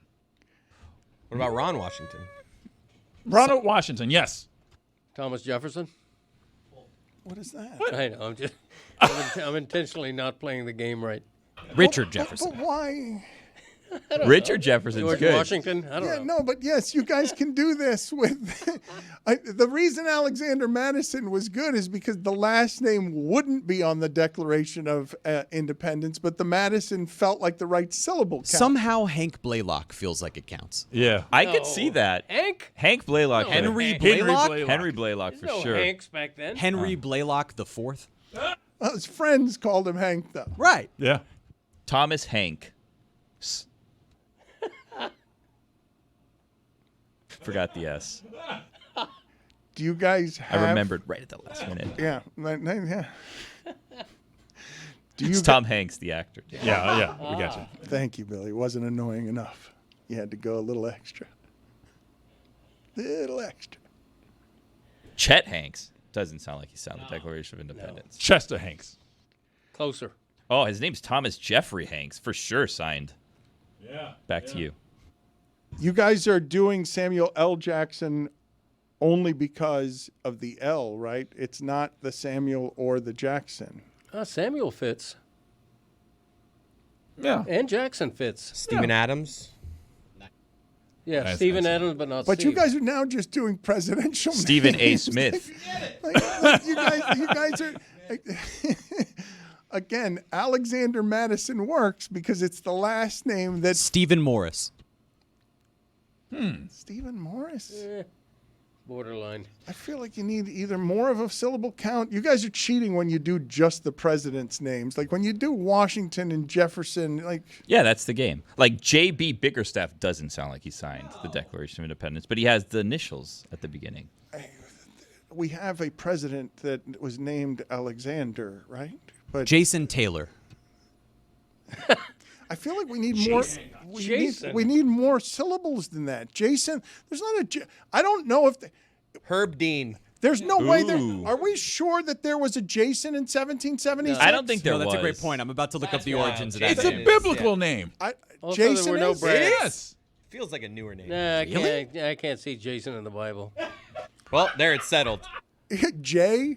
I think they're calling him Jay in Leviticus. It was born in Greek mythology. No Brads Jason back then. was? Turns out. Did it And take the Argonauts. some time off at all, or no? Like fashion cyclical. Maybe Jason was popular, then disappeared, and then came back. Jack. You're telling me the Greek gods, like Zeus, looked at Jay and called him Jason? There's no way. Put it on the poll at Le Batard Show. Was there a Jason in Greek mythology? You know what's weird is that the first man ever was named Adam. I can't get my mind around that. The first woman named is Eve. I know, but Eve is an old name. Adam? Who believes there were Adams back then? No Brads and Adams. Jeremys? No offense, Jeremy. No, there definitely wasn't. Isn't Adam like the foundation of every living creature? I know, which is weird, right? Huh? Seems like Adam was a name popular in 2005. You think they were learning about like atoms, like ATOMS, and just got confused Could and be. wrote it in the Bible and were like, there was a guy. There Yeah, was very, Adam. very possible. The word Adam means man in Hebrew. Oh, well, there you go. Thanks for the lesson. That kind of thing. Let me, before we get out of here for the day, make sure to let the audience know that it was heard over the weekend. I was sick to my stomach over the weekend. I was embarrassed over the weekend because we swung and missed on Friday with something that we were trying to execute with old Donald Trump interviews that landed very poorly. And so I just simply wanted to apologize to the audience. We screwed up, I screwed up, and anything that has my name on it shouldn't look that hypocritical or inconsistent. So I am legitimately embarrassed that we tried to do something and that the way that it ended up landing was to feel like it was normalizing something that during a truly terrible time in America and around the world, that is something that I shouldn't have been doing and we shouldn't have been doing. So my apology on this subject is sincere, and I have a great deal of remorse. Like I said, we shouldn't have done that, and I'm sorry that we did. So, Greg, you want to get us out of here on a lighter note as I apologize here, because you look like you this time moved away from your microphone purposefully. Right. Yeah. I'm trying to hide from this conversation. Just to be very honest distance. with You're you. distancing Yeah, yourself pretty much. from me. Yeah. I think I could talk about just about anything now that would be a brighter conversation. But I accept your apology, Dan. I do. I really do. Brandon Hyde. Yeah.